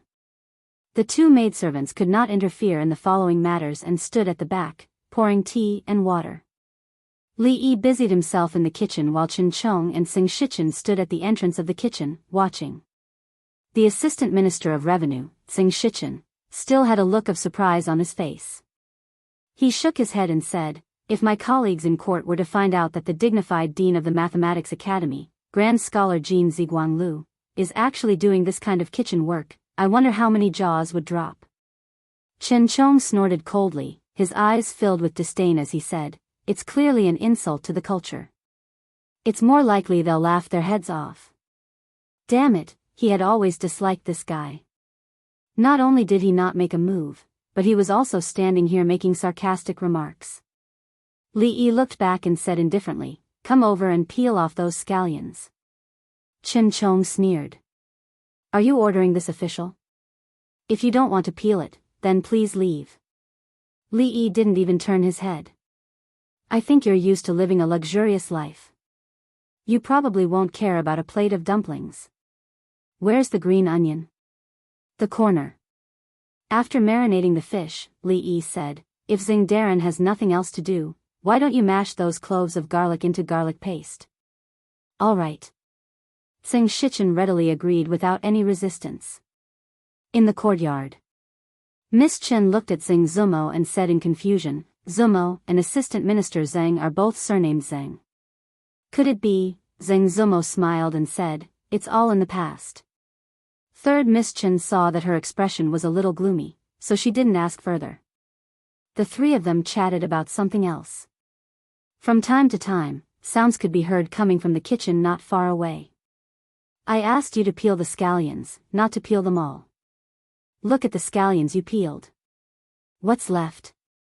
This was Li Yi's angry voice. "You dare to shout at this official?" Chen Chong's voice was similarly enraged. "What's wrong with that? Do you have a problem with that? This official, you have something to say, right? If you have something to say, go out and say it. Forget it, forget it. There are only a few green onions left. There's nothing for you to waste. Go, take this trash out and throw it away." "What do you mean by supervisor? You can't do anything right, but you're good at spoiling things. You can only throw trash away." Chen Chong angrily walked out of the kitchen with a dustpan in hand. After taking 2 steps, he turned back and asked, "Where should I throw it?" Wan Ruoqing stared blankly in a certain direction. She hesitated for a moment before asking, "There." Third Miss Chen shook her head and said, "It doesn't matter. Let them be. It will be more lively this way." She looked at the 2 women with a smile on her face and asked, "You must have known that child for a long time, right?" Xing Zumo was confused. "Which child?" Wan Ruoqing smiled and nodded. "We first met in Qing and Fu. It has been almost 2 years since then." While the 3 of them were talking about these things, a fragrant aroma gradually drifted out of the kitchen. Usually, there were only the 4 of them in the small courtyard. Most of their meals were at the stone table in the courtyard. If the weather was bad, they would eat inside the house. Li Yi would occasionally eat here, so it wouldn't be crowded with one more person at the table. Any more and it would be hard to sit down. As outsiders, Assistant Minister Zhang and Supervisor Chen could only sit at the stone table outside. This was a special seat for distinguished guests that Li Yi had specially arranged for them. After they sat down, Li Yi took a few bites and then stood up. "Everyone, eat first. I'll go cook the dumplings." Wan Ruoqing stood up. "I'll go help." "You guys eat, I can do it alone." Li Yi shook his head and walked toward the kitchen. Third Miss Chen's gaze moved away from the door and asked, "Does he often cook?" "He never cares about what outsiders say. When he was in Qing and Fu, he often cooked himself." Wan Ruoqing nodded and asked, "Is the food to your liking?" A gratified smile appeared on Third Miss Chen's face. Even the imperial chefs in the palace are only so. The 3 of them talked for a while. After a while, Xing Zumo looked outside with some confusion and murmured, "Why isn't he back yet?" "I'll go and see." She got up and walked out of the courtyard, heading in the direction of the kitchen. In the kitchen, Li Yi added a fire under the stove and washed his hands in a basin on the side. Then, he picked up the bowl and ate the dumplings in the bowl one mouthful at a time. "Let's call them dumplings for now." The dumplings made by Miss Zhang looked like dumplings before they were put into the pot. After they were put into the pot, they were a mixture of dough, meat filling, and water. The taste was really the most unique dumplings he had ever eaten. "Well done, we're all waiting for you inside, and you're actually stealing food here." A surprised and excited voice came from behind. Then, Li Yi's wrist was grabbed by someone. Miss Zhang looked at Li Yi with a proud expression as if she had caught a thief who had stolen something. What's stealing food? You're a girl. Watch your words. Li Yi was still holding the bowl in his hand. He said, don't move, be careful not to spill it. It was very rare to see Li Yi embarrassed. Miss Zheng raised her chin and said with a little pride, you were stealing food, and I caught you. You still want to deny it? Li Yi looked at her and said, please, stealing food is a matter of two people. One person can't do it. Why can't one person do it? Zheng Zumo looked at him with some confusion. As soon as she said this, she understood what he had just said. Her face turned red, and she glared at him. She whispered, Lecher, don't worry about stealing food. Li Yi put down the bowl and said, the dumplings are almost ready. Help me bring them in later. Zheng Zumo walked to the front of the stove and said, I want to eat the dumplings I made. You made them? Li Yi shook his head and said, I threw them away. They are all scattered in the pot. How can I bring them up? You. Zheng Zumo looked at him with some embarrassment.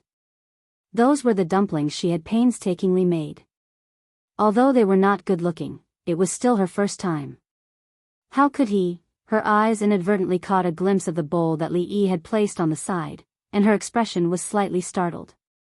Of course, there were not dumplings in the bowl. The dough and meat were scattered, and there was no dumpling shape at all. The only one that was somewhat similar was a dumpling with two round ears, which she had made herself. You, her voice softened, and she lowered her head, not daring to look at Li Yi. Although she was a little flustered and bewildered at the moment, there was another kind of sweet and warm feeling in her heart. Li Yi took out the bowl and chopsticks, intending to rinse it with water again. He said, help me keep an eye on it. When the water boils twice more, you can put it into the pot. Okay. Zheng Zumo nodded and made a vague syllable from her throat. She stood on tiptoe and leaned over to look into the pot. When she made such a posture, her body would naturally bend down in an arc. This familiar arc made Li Yi's hand feel a strange feeling, and his mind couldn't help but recall the scene in the morning. When Zheng Zumo inadvertently turned her head, she saw that he was staring at a certain part of her body. Her body stiffened, and that part seemed to begin to become numb again. Her breathing was a little rapid, and she said angrily, where are your eyes looking? Ahem, ahem. Li Yi coughed dryly, looked at the pot, and said, it's about time, let's start the pot. Zheng Zumo's face was blushing. She looked back and whispered, it's not boiling yet, it's not boiling yet. It's not bad. In addition to the dumplings, the dishes on the table were also very sumptuous. They were originally packed according to the number of people. Li Yi brought out the last bowl of dumplings and said with a smile, everyone, try the taste first, delicious. Xiao Chui ate a dumpling. Although it was scalded and kept sucking in air, her chopsticks had already reached out. Her eyes inadvertently glanced at Li Yi, and as if she had discovered something, she pointed at the corner of his mouth and said with a smile, Li, did you secretly eat in the kitchen just now? Splash. Hearing the words, secretly eat, Zheng Zumo's wrist trembled, and the dumplings she had already picked up fell back into the bowl. In the courtyard, next to the stone table, Chen Chong picked up a dumpling, dipped it in vinegar, and took a bite. Then, he was startled, raised his head, and asked doubtfully, Assistant Minister Zheng, don't you feel that this dumpling is a little raw?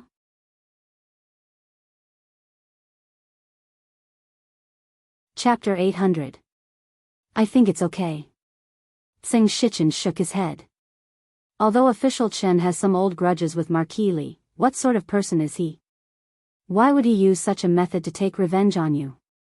I think so too. Chen Chong nodded and swallowed the entire dumpling. Zheng Shichen smiled. He picked up a dumpling, a smile on his face. But when he put it into his mouth, his smile froze. Swallowing with difficulty, Zheng Shichen put down his chopsticks.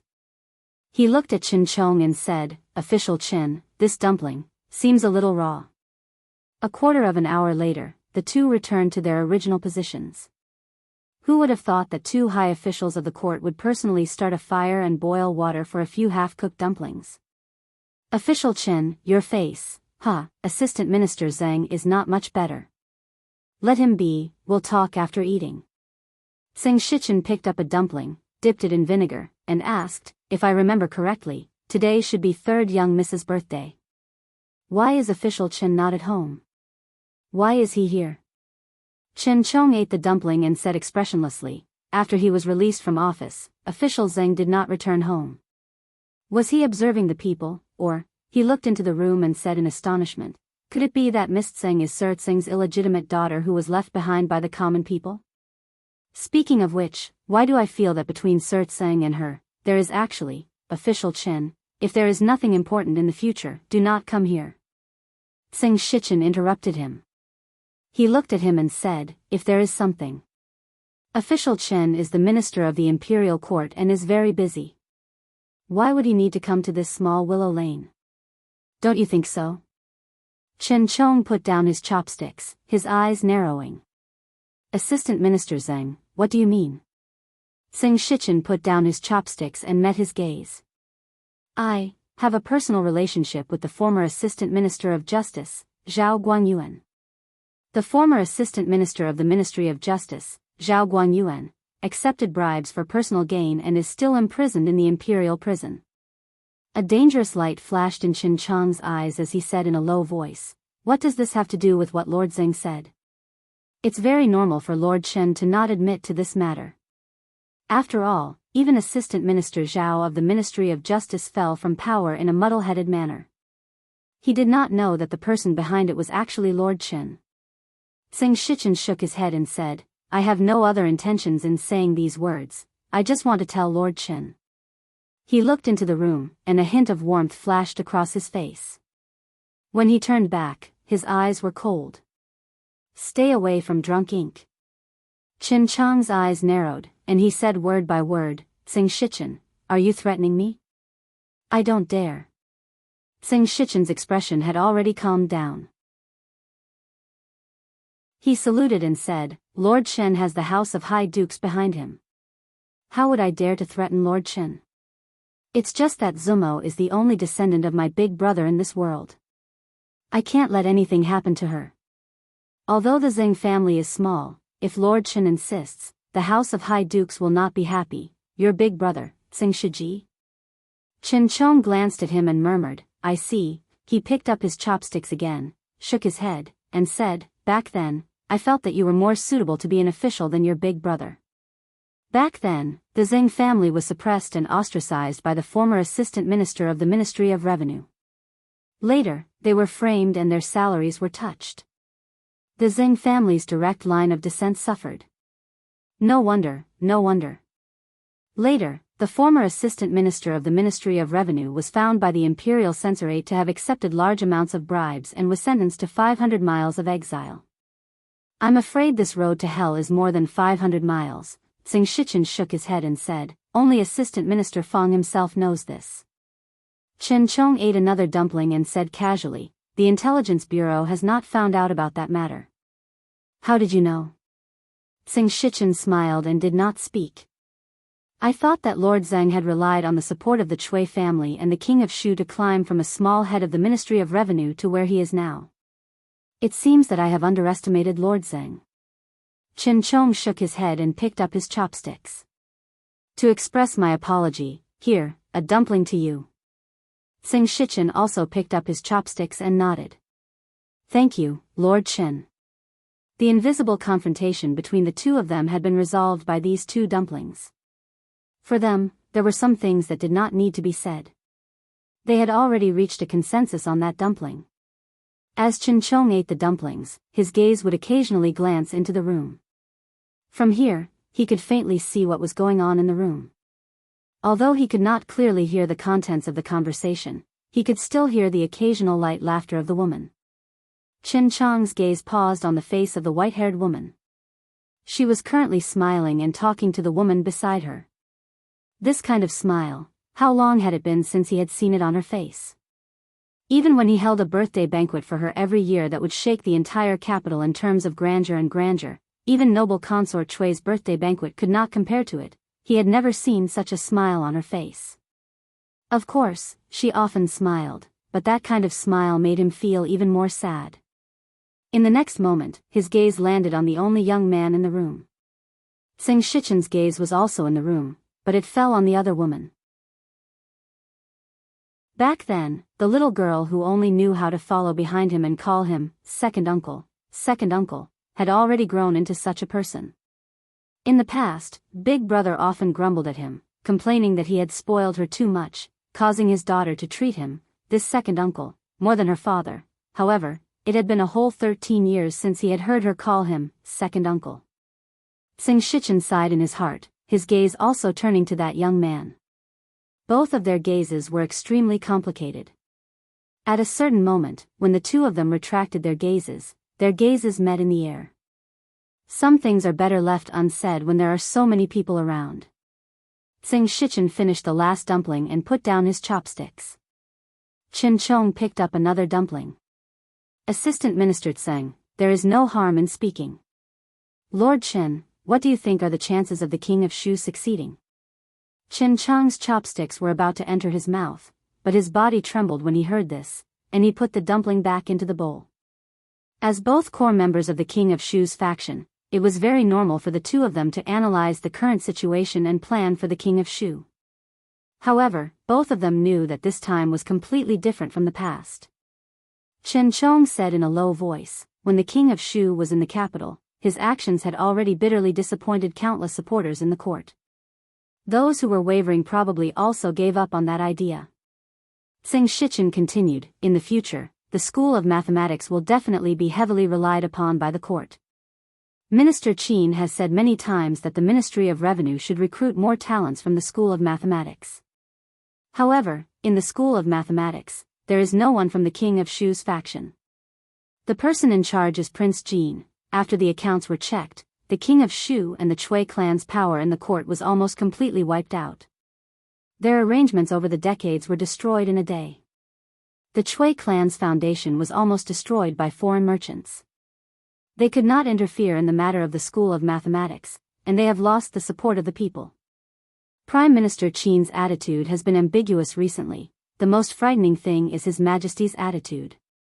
The eldest princess is temporarily in charge of the court, and the King of Shu is not allowed to return to the capital for noble consort Chui's birthday. But if the King of Shu is defeated and a new emperor takes the throne, what will happen to the Qin clan and the Zheng clan in the future? The voices of the two of them became softer and softer, and their expressions became darker and darker. In the hall, Li Yi brought over a bowl of longevity noodles that he had personally cooked. He smiled and said, "I wish you a happy birthday." This kind of birthday greeting was extremely hasty, but third Miss Chen's face was full of smiles. She took the small bowl from his hand and held his hand. She nodded and said, "Good, good."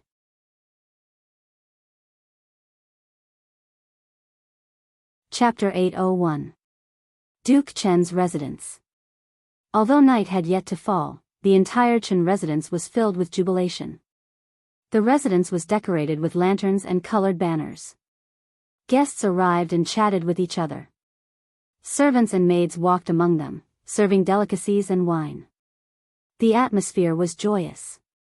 To the Chen residence, today was even more lively than the New Year, Lantern Festival, and Mid-Autumn Festival. This lowly official greets Lord Chen. Today, there is only Chen Qing, not Lord Chen.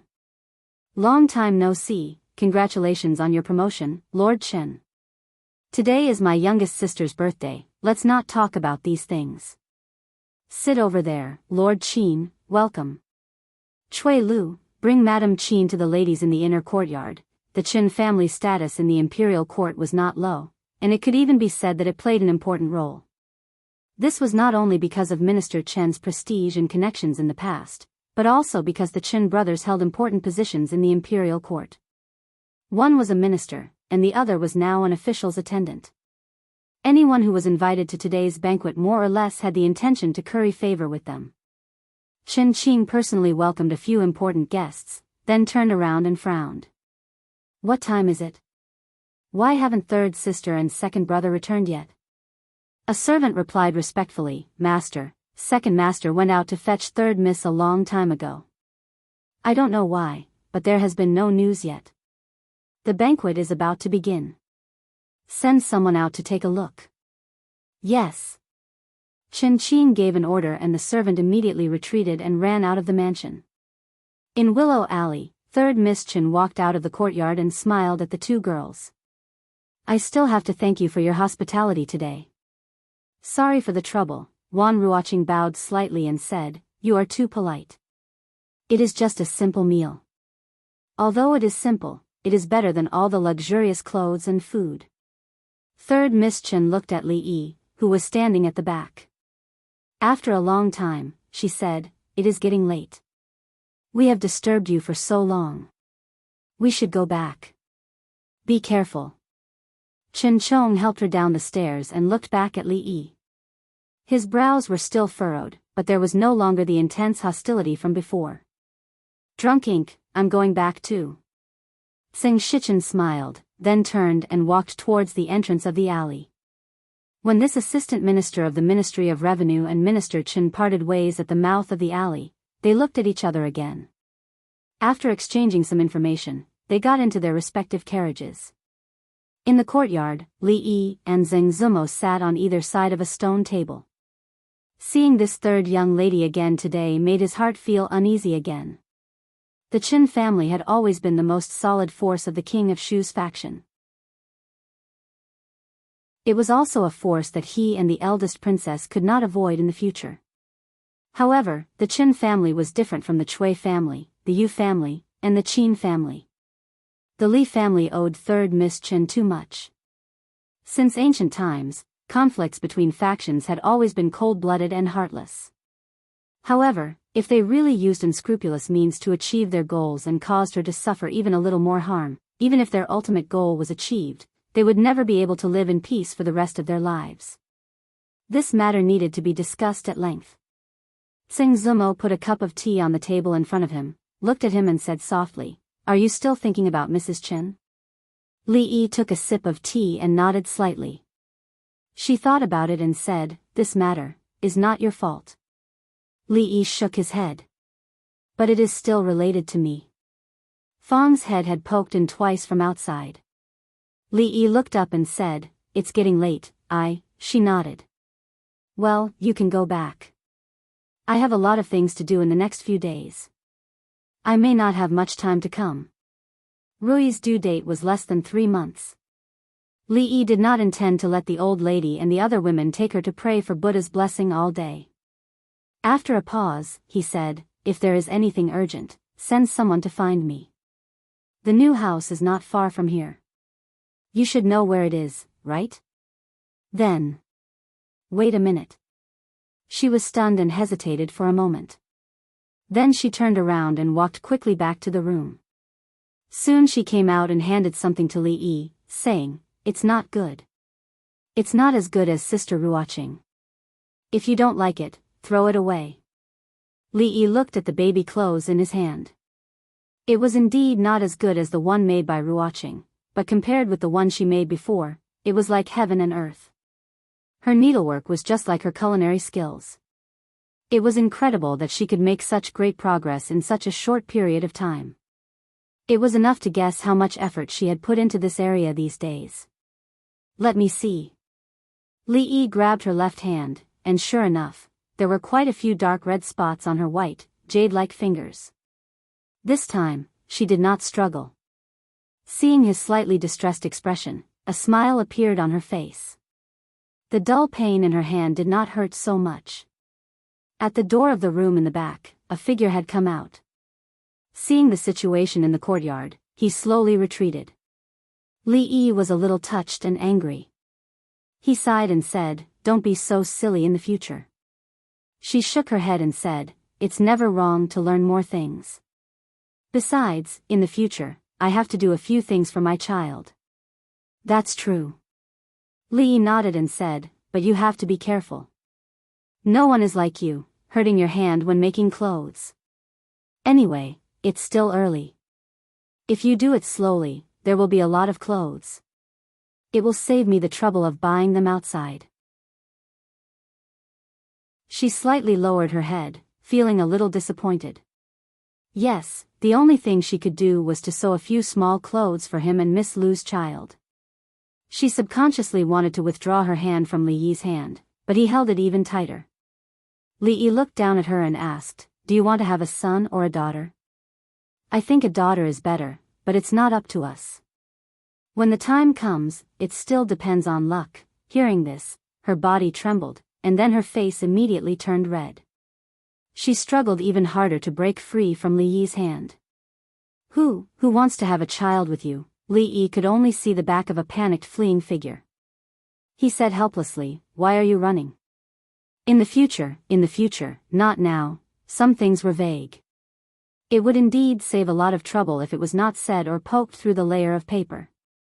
But this was very unfair to her. As a man, he was a little less responsible. The timing was not very right. But in the coming days, he had a lot of things to do. It would be difficult for them to meet again. Li Yi thought for a long time and still felt that it was better to say these words. "Miss, why are you covered in the blanket? Is it very cold?" Inside the room, Xiao Chui stood in front of the bed and looked at the figure who was curled up in the blanket. She listened carefully and heard a low sobbing sound coming from under the quilt. "Miss, are you crying?" Panic immediately appeared on her face, and she said anxiously, "Did Li bully you?" "Miss, don't cry. I'll go find him now." "Don't." A figure quickly jumped up from the bed. Zhang Zumo grabbed Xiao Chui's arm, and her face was full of tears. She shook her head repeatedly. "Don't go, it's not his fault." "It's me," Xiao Chui asked doubtfully, "but miss, why are you crying?" Because. She looked out of the window in a daze, then held Xiao Chui in her arms and whispered, "Because today's dumplings are too delicious." The young girl's face revealed an extremely surprised expression. She cried like this because the dumplings were delicious. In the past 10 years, she had never realized that the young miss actually liked to eat dumplings so much. In the courtyard, a figure sat at the stone table in a daze, looking at the full moon that had already risen into the sky. There was a smile on his face, and his clear eyes were like a pool of green water, but there were sparkles flashing in them. Fong sat in the carriage and looked back at the carriage. He sighed and said, "Son-in-law, you're so wise. It's too troublesome to have a boy and have to raise him up to marry him. I also think it's better to have a daughter."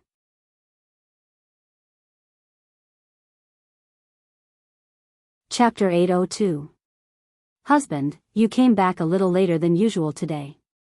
In the room, candlelight flickered.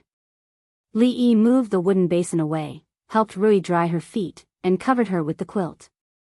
Then, he said, "I was indeed delayed by something today." He roughly told Rui what had happened that day. Rui leaned against the headboard and curled her feet under the quilt. She said, "Speaking of which, I haven't seen Mrs. Chen for a long time." Li Yi sighed. He didn't know what to say for a while. "I'm just a woman. I shouldn't say anything."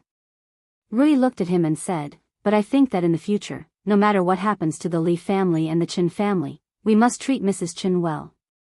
Li Yi nodded. The complexity of this matter couldn't be explained in a few words. He gently picked up Rui, laid her on the bed, and covered her with the quilt. He said, "It's getting late. Go to bed early, my wife." Rui nodded and closed her eyes obediently. "Good night, husband." "Good night." Li Yi kissed her gently on the forehead. He walked over to turn off the light and left the room. The moon was very bright that night. There were lanterns hanging in the courtyard, so it wasn't very dark. Li Yi took some desserts from the kitchen and a pot of grape wine. He sat at the stone table in the courtyard. He had cooked a lot today, but he didn't eat much. He was a little hungry now. He ate the desserts and drank the wine, thinking about something. Many things had happened these days. He needed to think about them from time to time. The most important thing was to find another job for old Fong.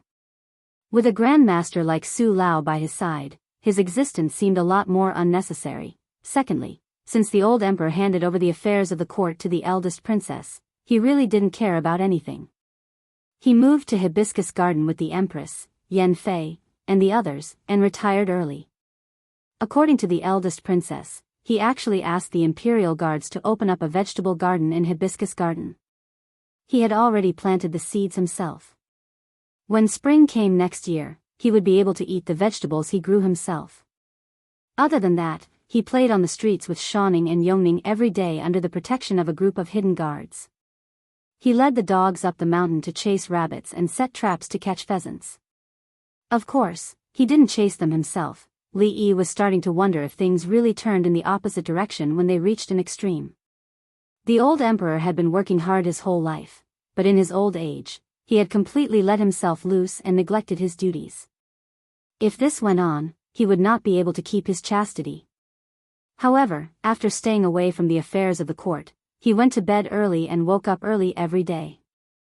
Even the frequency of his illness was reduced. Li Yi didn't remind him too much about this. Winter was coming, and at that time, he would have to obediently stay in Hibiscus Garden like a turtle. Winter was the season of asthma. If he survived this winter, there would be hope for the next year. Li Yi was also worried about the eldest princess, who was personally in charge of the court affairs. Although she often participated in the court affairs, it was the first time that she was acting in the place of the emperor. There would be too many problems in the process. Therefore, during this period, whether it was Li Yi entering the palace or the eldest princess leaving the palace, they were very frequent. Moreover, apart from the court affairs, the two of them had other more important things to discuss. Of course, these things were secrets only the two of them could know. They couldn't let others hear about it. Li Xian couldn't, and the old emperor couldn't. Besides, there was something else, about himself. For him, compared to other things, this matter was more troublesome. Mississippi Lu, who was wearing a thin shirt, came over and sat opposite him. She pinched a piece of pastry and poured herself a glass of grape wine. She was very busy these days and often didn't eat at home. There were not many opportunities for the two of them to sit quietly and face each other like this. When she poured the second glass of wine, she slowly said, "I'm out of silver. Take 100,000 taels first. We'll talk about it if it's not enough." Lu Meng was his family's power. Li Yi wouldn't be stingy on spending money on this. He gave her the silver and she could do whatever she wanted. She didn't expect him to be so straightforward this time. Mississippi Lu looked at him in surprise. Rui, Li Yi thought for a moment, suddenly sat up straight and looked at her. "I have a question to ask you." Mississippi Lu pinched another piece of pastry and said lightly, "Speak." "I have a friend," Li Yi looked at her and said seriously, "this friend of mine has encountered some troubles recently." Mississippi Lu looked at him calmly and waited for him to continue. Li Yi looked at her and continued, "This friend of mine has fallen in love with a woman. That woman is very good, but he has a wife. His wife is very gentle and beautiful. He also loves his wife very much. This friend of yours, don't tell me his surname is also Li?" Mississippi Lu suddenly looked at him and asked. Li Yi nodded and said, "It's just a coincidence." "A coincidence? This friend of yours, other than that woman, has a lot of women outside?" Li Yi thought for a moment and counted with his fingers under the stone table. He shook his head and said, "Not a lot. It's also a coincidence that this friend of yours, other than his wife, has a powerful and beautiful wife's sister and a lovely servant girl." Li Yi shook his head. How can there be so many coincidences? Whose coincidences are they? Mississippi Lu lowered her head and poured another cup of wine. She asked, "Are there any other questions?" "None." Li Yi stood up and turned to walk 2 steps. He then turned back and said, "The night is cold. Don't sit for too long. Rest early, morning dew hall." After His Majesty left the palace, although Her Highness the eldest princess had been acting as the court's administrator, she did not live in the Hall of Diligent Government. Usually, the memorials sent by the minister of Shangshu would be sent to the palace where she lived. "You have to continue following up on the matter of papermaking. But I think it should be done soon." In 2 days' time, Li Yi spread out a piece of paper and wrote and drew on it. Lowering the price of paper is a good thing for the scholars of the world. It is also a sharp weapon to rope in the scholars. The academy has already begun preparations in the various provinces. When the time comes, there will naturally be people who will publicize what you have done in the capital.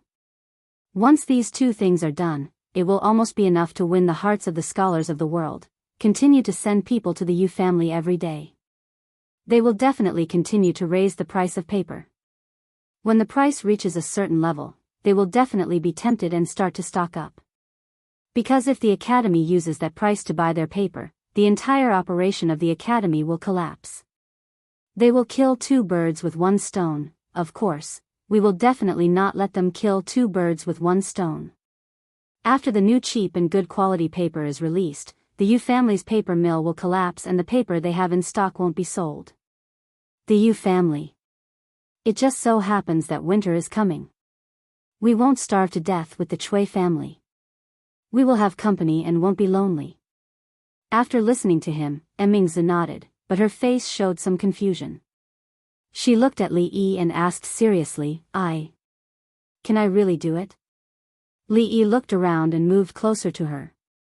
He said in a small voice, Don't think about these things now. What we need to do now is to let His Majesty know, let all the civil and military officials know, that what His Majesty can do, you can also do it, and you can do it better, even better than all the previous emperors of the past dynasties. This is something that happens subtly. We already have a lot now. Even if we encounter some resistance in the future, at that time, that little bit of resistance won't be a big deal. Li Yi had also seriously thought about it. Compared to the legendary figure, the eldest princess, whether it was her identity, position, or the power in her hands, was much greater. It could be said that she was truly a good seedling. The only thing she lacked might be that kind of temperament and means. Of course, he also did not want the eldest princess to have that kind of temperament and means. She only needed to be responsible for completing the task given to her by His Majesty and being as beautiful as a flower. As for other things, there was him.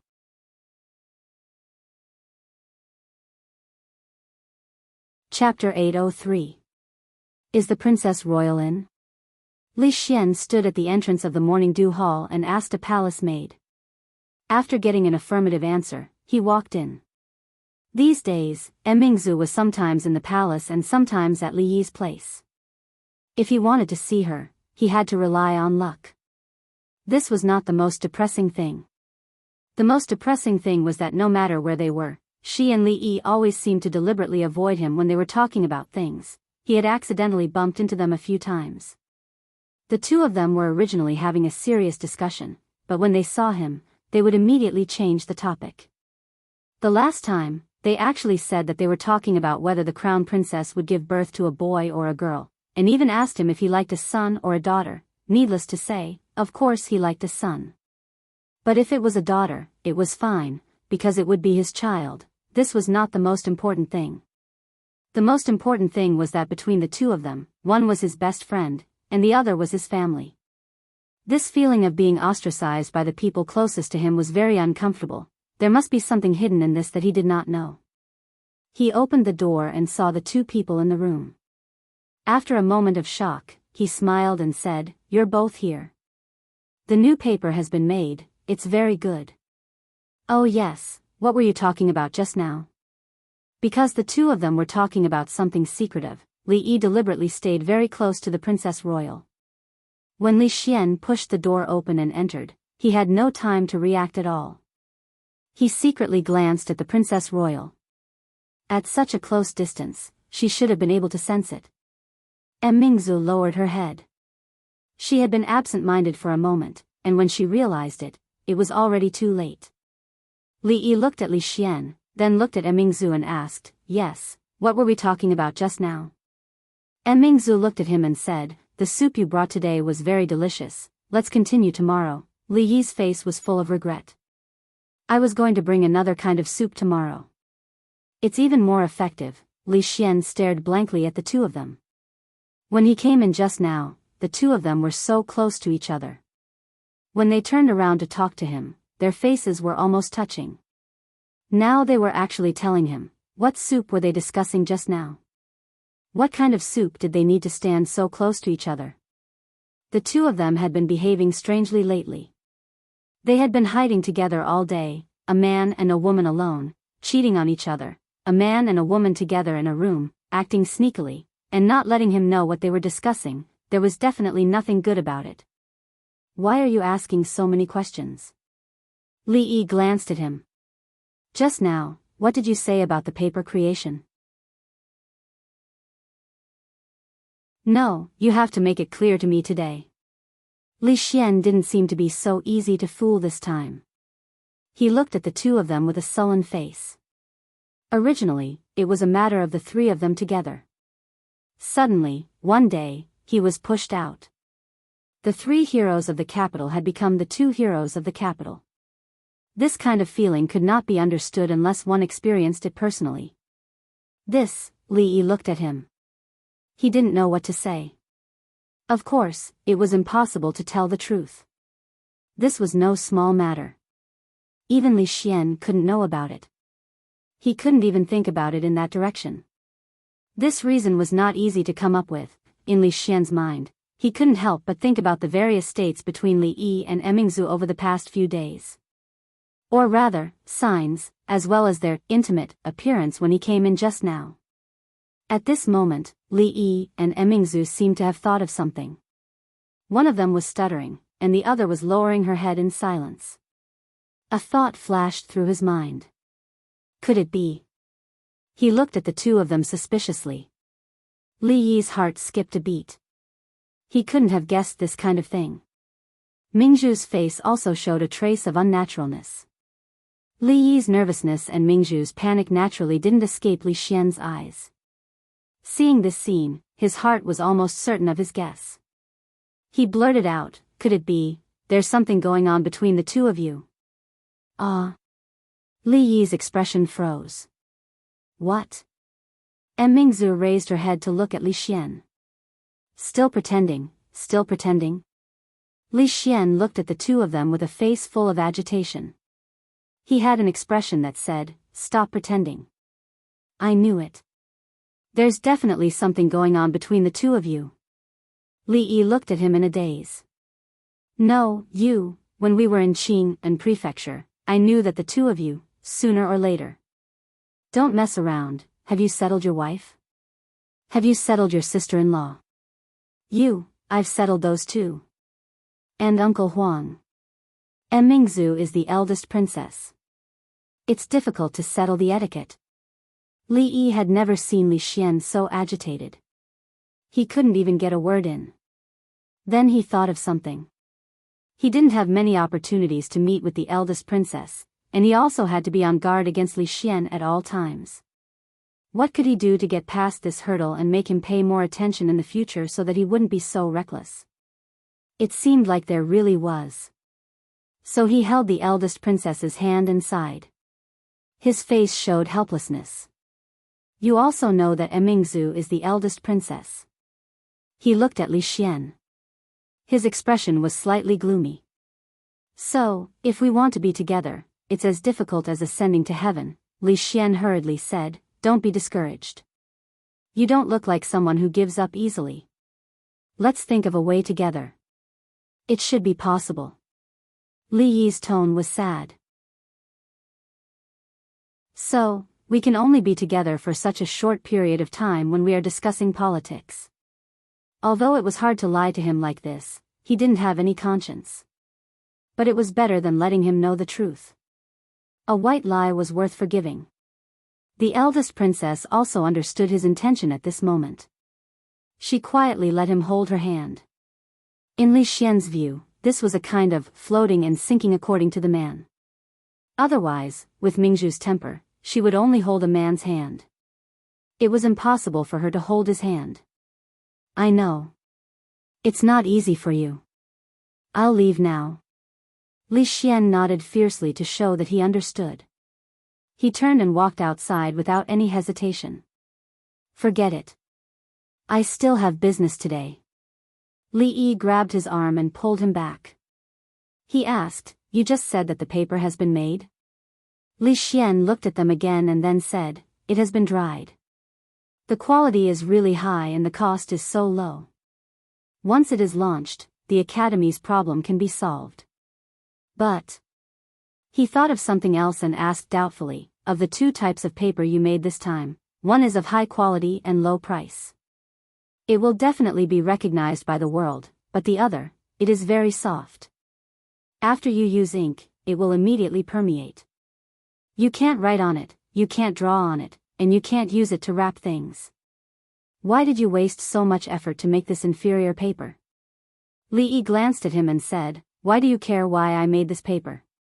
Since it has been made, it must be of great use. Otherwise, what is it used for? To wipe my ass? Li Xian looked at him disdainfully. Vulgar. Let's not talk about this. Li Yi looked at him and said, I've taught you the basic method of papermaking. Now you have a certain understanding of the principle of papermaking. You can use this knowledge to take a small step forward. How? Li Xian asked doubtfully. The paper for writing has been made. It shouldn't be difficult to make waterproof paper and fireproof paper. I'll give you 3 days. Is that enough? Li Xian's eyes widened. Waterproof paper and fireproof paper? Why? Is 3 days too short? Li Yi thought for a moment and said, then 5 days. 5 days is enough. If it's longer, I may not want to eat paper-wrapped fish so much. Li Xian shook his head vigorously. As the saying goes, paper can't contain fire. This paper will also become useless in contact with water. How can you make the 2 kinds of paper you mentioned? Haven't I already taught you the basic method of papermaking? Besides, you are in the field of science. Don't say the word impossible so easily. Li Yi walked to the door of the hall and seemed to think of something. He turned around and said, by the way, about me and Mingzu, don't worry, I won't tell anyone. Li Xian said in a daze. Then he counted with his fingers and said loudly, also, impossible is 3 words.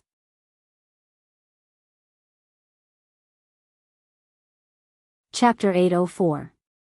In the small courtyard of Willow Lane, Xiao Chui held her chin with one hand and stared straight at the door. She murmured, Miss, Lily hasn't been here for a long time. Zheng Zumo was spreading the osmanthus flowers she had just picked yesterday on the stone table to dry. After the osmanthus flowers were dried and ground into powder, they could be stored until this time next year. The fragrance filled the courtyard. She didn't answer Xiao Chui's question. Instead, she moved the ones that had just been sun-dried to a place where the sun could shine. Miss. Xiao Chui stood up and trotted over. She asked, Miss, why aren't you in a hurry? What's the hurry? Zheng Zumo glanced at her and sat back down at the stone table. Why isn't Lily here yet? The servant girl only felt that her young miss was really, really silly. She anxiously said, did you two quarrel? Otherwise, why hasn't young Master Li come here for so long? Young miss, at this time, you can't throw a tantrum. Young Master Li is such a good person, okay. Zheng Zumo waved her hand and said, his wife is about to have a baby. He is taking care of it at home. Of course, he doesn't have time to come over. Don't think too much all day. Oh, so that's how it is. Xiao Chui nodded, her heart finally relaxed. Zheng Zumo looked up at her and asked, what did you say about me just now? Petulant? Hee, I'm not. Xiao Chui ran over and shook her arm. Miss is the best. Wan Ruoqing, wearing an apron, came out of the kitchen and asked with a smile, Zumo, didn't you say you wanted to learn how to make osmanthus cakes from me? Come in. You. Zheng Zumo stood up and pointed her finger at Xiao Chui's forehead. Then, she turned around and walked quickly to the kitchen. Is it difficult to make osmanthus cakes? She was full of confidence before, but after walking into the kitchen, she was a little worried. Wan Ruoqing smiled and said, it's not difficult to make, but it's not easy to make it delicious either. Osmanthus powder, noodles, water temperature, kneading time, steaming time, and the size of the fire will more or less affect the taste. Ah. Zheng Zumo's eyes widened, and her face revealed a dispirited expression. It's over, it's over. I can't do so many things. Wan Ruoqing shook her head and said, as long as it's you who did it, it doesn't matter if it's good or bad. What are you talking about? Zheng Zumo blushed and said, I just want to learn and cook for myself in the future. All right. If you say it's for yourself, I'll make it for myself. Wan Ruoqing smiled and said, although the process is a bit complicated, fortunately there is still a lot of time. After trying a few times, I will naturally be familiar with it. What do you mean I'm making it for myself? That's what I meant. Okay. I'll make it for you. But before that, I have a question to ask you. Why are you acting so mysterious? What's the problem? Say it, does drunken Amo like boys or girls? Zheng Zumo was startled and immediately blushed. Seeing the teasing look on Wan Ruoqing's face, how could she not know that what they said that day had been heard by her? She said angrily, good, you dare to laugh at me. She reached out to tickle the other, and Wan Ruoqing dodged and fought back. After a while, the two women were flushed. Zheng Zumo panted slightly and said, no more. Let's get started. Wan Ruoqing nodded, and a smile appeared on her slightly haggard face. However, in this smile, there was a hidden trace of loneliness, desolation, and sourness. Zheng Zumo, who was full of joy and sweetness, did not notice it. The maids of the Li family had been very frightened in recent days. They were specially assigned by the old lady to take care of the young madam, but it had been half a month, and they could only do things like wiping the table and sweeping the floor. The Marquis's care for young madam could be said to be meticulous. He was so meticulous that they could not interfere at all. He was so meticulous that other than cooking personally, he even chased them away from things like combing hair and washing feet. What made them sad and even a little frustrated was that the hair that Master Ho combed for the young madam was much more beautiful than theirs. Even the maids who were the best at this could not compare. For a woman, wasn't the happiest thing in life to marry a husband who was willing to spoil her, love her, and take care of her in every possible way? Even if this husband did not have any great ability, it was enough to help each other for a lifetime. And Master Ho could no longer be described as great ability. He had great ability. The youngest Duke of the Jing Kingdom, the youngest Minister of Golden Ziguanglu, and the most favored official of His Majesty, the more capable Master Ho was, the more precious the things he did for the young madam were. Their Marquis was far from being comparable to the group of coquettish, cheap and powerful nobles outside. All right, husband, there's nothing else for me to do here. Husband, please go back to your work. Inside the room, Rui looked at Li Yi and said helplessly. It's nothing. Li Yi shook his head and asked, are you hungry? Do you want me to peel an apple for you? The Wang family of Luochuan just sent it over this morning. It's better than the offering sent to the palace. Oh, you're not hungry? Then are you thirsty? The soup is almost ready, I'll go get you a bowl, I'm not thirsty. All right, then you rest first. I'll be in the courtyard. Call me if you need anything. Li Yi closed the door, walked into the courtyard, and sat opposite Mississippi Lu. Mississippi Lu was reading a newly published wuxia picture book. Li Yi asked casually, do you have enough money? Mississippi Lu turned a page, and her eyes didn't move away from the picture book. She said, 100,000 taels is enough for a long time. My previous investment can be gradually recovered now, and I won't need so much in the future. After all, he was concerned about her. Her casual attitude was a bit too much.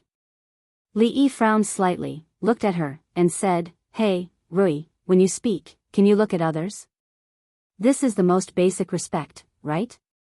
Mississippi Lu was stunned when she heard this, and then nodded. She closed the picture book, raised her head, and sat up straight. She looked into his eyes and said apologetically, okay.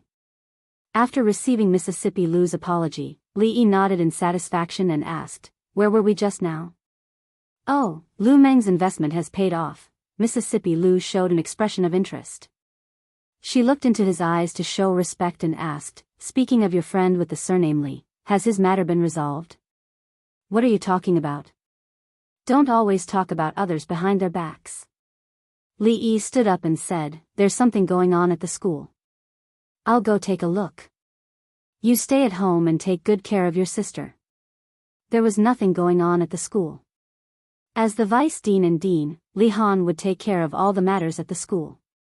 However, he was still young, just over 11 years old. If the position of dean was really given to him, the old emperor and the court officials wouldn't feel at ease. Therefore, although he was now exercising the authority of the dean, he still had to wait for a few years to take over the position. There was a small grassy slope at the back of the school. In order to protect the lawn, neither students nor teachers were allowed to go up there. Of course, the dean was not included. At the back of the grassy slope, where they couldn't see, Li Yi and the eldest princess sat side by side. It was not an easy task to be in charge of the affairs of a country. Even a martial arts master had limited energy. She looked a little tired and didn't speak. She just crossed her knees and lowered her head, listening to Li Yi. The Yu family should also know that the paper price they offered can't be higher. If it's higher, your people don't have to agree, or it will be too fake. There's also news from the paper mill. They really have started to stock up. Let's wait a little longer. The word live that I told you last time. Li Yi only said a few words before he felt a slight weight on his shoulder. He turned his head and saw the eldest princess leaning on his shoulder. She had actually fallen asleep. Li Yi stared blankly for a moment, then sighed softly. It seemed that she was really tired. Whether this kind of life was good or bad for her, he didn't know. He didn't move again and let her lean on him. He looked at the sparkling lake in the distance and thought about something else. At the bottom of the grassy slope, a figure walked up quietly without making a sound. Li Xian crawled up the grassy slope and looked down. When he saw the figures snuggling up to each other, he nodded slightly and slowly climbed back down.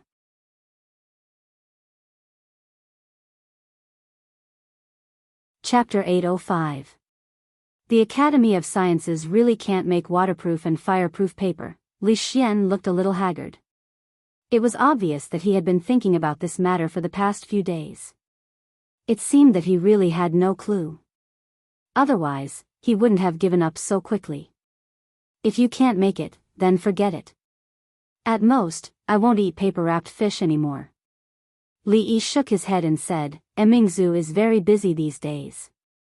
Keep a close eye on the paper mill, especially the method of making paper. Don't leak it. Also help to take care of the people from the princess's residence. Li Xian nodded and said, don't worry, I'm watching. Speaking of Emingzu. Li Xian turned to look at him and hesitated for a moment before saying, I know it's not easy for you, but Emingzu is tired enough dealing with political affairs. You should control yourself and take care of your health. Li Yi looked at him in surprise and asked, what should we control? Anyway, just control yourself. Look at how tired she is. Watching Li Xian turn to leave, Li Yi shook his head and murmured, strange, fearing that he would forget, he reminded him again, insist on visiting the Yu family. Got it. Li Xian waved to the back and walked out of the gate. The Yu mansion. A steward of the Yu mansion said to the middle-aged official sitting on the chair with a bitter smile, Sir, it's really not that we don't want to help. It's just that the paper mill of the Yu family just received a few big orders before the new year. We really can't spare any extra people. The middle-aged official thought for a moment and said again, if the Yu family is willing to provide this batch of paper to the academy first, the price can be increased by 1 liter. The steward looked embarrassed. He thought for a moment and said, Sir, please wait for a moment. I'll go and inform the master first. Not long after, Ning Yu and Ho Dingfeng personally saw the official of the princess's residence out and said, Sir, rest assured that what the princess is doing is good for the country and the people. The Yu family is also doing our part for the country. Thank you very much, Marquis. I will take my leave first. Farewell. Seeing the official leave, a strange smile appeared on Yu Dingfeng's face, and he walked back into the mansion. Father, are we going to agree to the princess just like that? A young man came from afar and followed him. He asked anxiously, How are we going to explain this to the Chui family and the king of Shu? What do you know? Yu Dingfeng glanced at him and said, the demand for paper in the academy is so large that no one but the Yu family can afford it. Since they are offering such a high price, why don't we do it?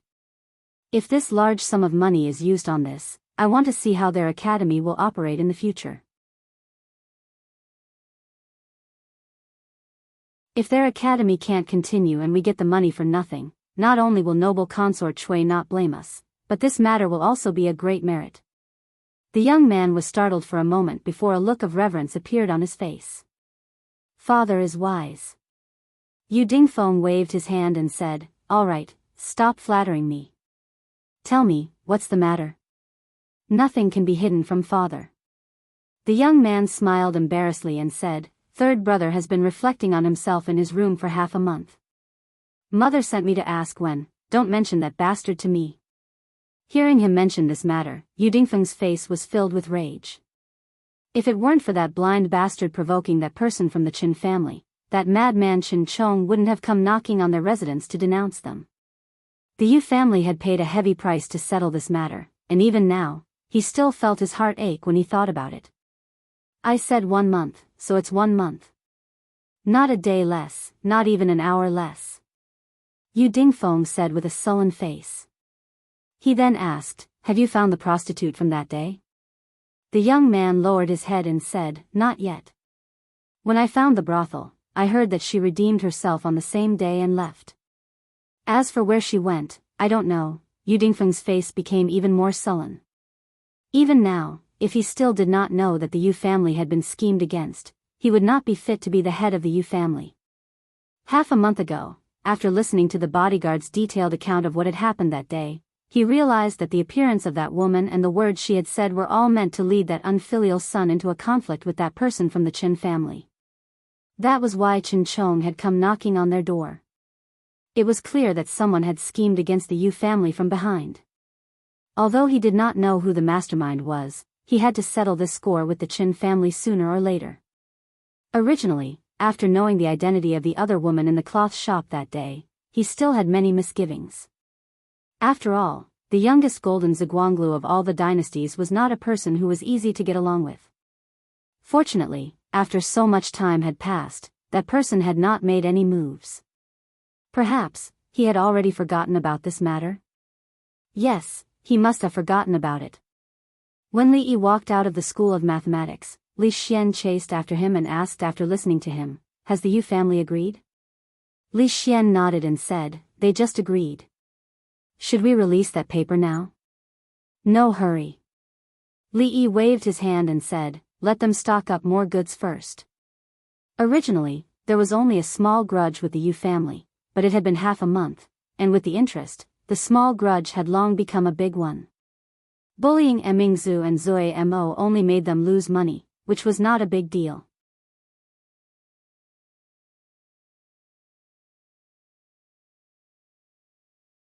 When talking to her, she had always been so gentle and soft.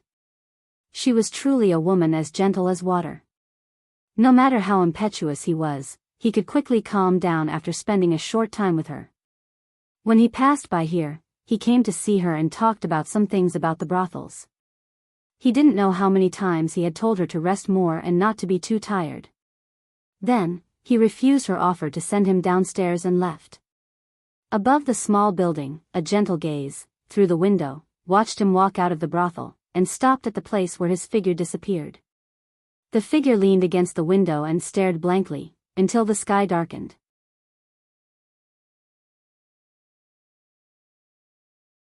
Chapter 806. In the hibiscus garden, the warm sunlight shone on the square in front of a palace. Jing Emperor was basking in the sun while rocking his chair comfortably. He smiled as he looked at the children who were playing and running in front of him. It was not until he was tired that he yawned and asked, how's the matter at the academy? Standing in the sun like a pole, motionless for half an hour, the figure finally moved and said, although His Highness is busy with government affairs every day, he has never neglected the matter of the academy. Now the academy in the capital has already started construction. The 5 states near the capital have also begun the construction of their respective academies. However, His Highness seems to have encountered trouble in another matter. Changde said a few words, and Jing Emperor frowned slightly. The Yu family? Changde nodded and said, I am afraid that the Chui family is behind the Yu family.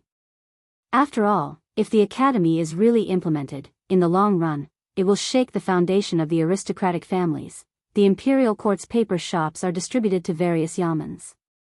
They can't take out too much to give to the academy. The Yu family is indeed a problem. Jing Emperor thought for a moment and asked, how did Mingzu deal with it?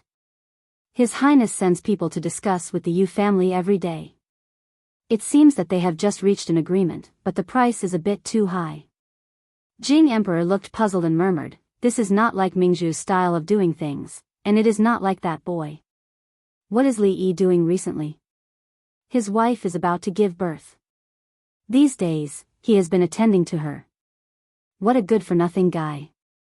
Jing Emperor waved his hand and said, the scenery in the hibiscus garden is pleasant, and the weather is good today. Go and call the three of them over. I haven't seen them for a long time. The arrogant Lolita, who was approaching from behind, immediately gave up the idea of scaring her father. She hurriedly ran over and asked, Father, is teacher coming over? Jing Emperor nodded and said, Father is busy today. Shanning just said that she wants to go out to play. Just bring more guards. Remember not to make trouble. When did she say that she wanted to go out? After getting a positive answer, the arrogant Lolita said in a sweet voice and immediately ran back. Emperor Jing asked in confusion, where are you going? I didn't even wash up this morning, so of course I have to dress up and change my clothes. By the time her voice could be heard, she had already disappeared into the back of the hall. When did this child become so vain? Emperor Jing said doubtfully. He waved his hand and said, ask the catering company to prepare today's banquet. Just as Li Yi was about to leave, a eunuch came to his door and said that His Majesty had summoned him to Furong Garden. After finding out the cause of the matter, he learned that the eldest princess and Li Xian had also been summoned, so he didn't think too much about it. In any case, he also planned to enter the palace to discuss matters with the eldest princess, so going to Furong Garden was a bit closer. The net had already been cast. After all these days, the fish had already entered the net. It was time to reel in the net. Of all the surnames, it had to be this one. The family was unfortunate, When he went out, Fong ran over from a distance and said, Son-in-law, where are you going?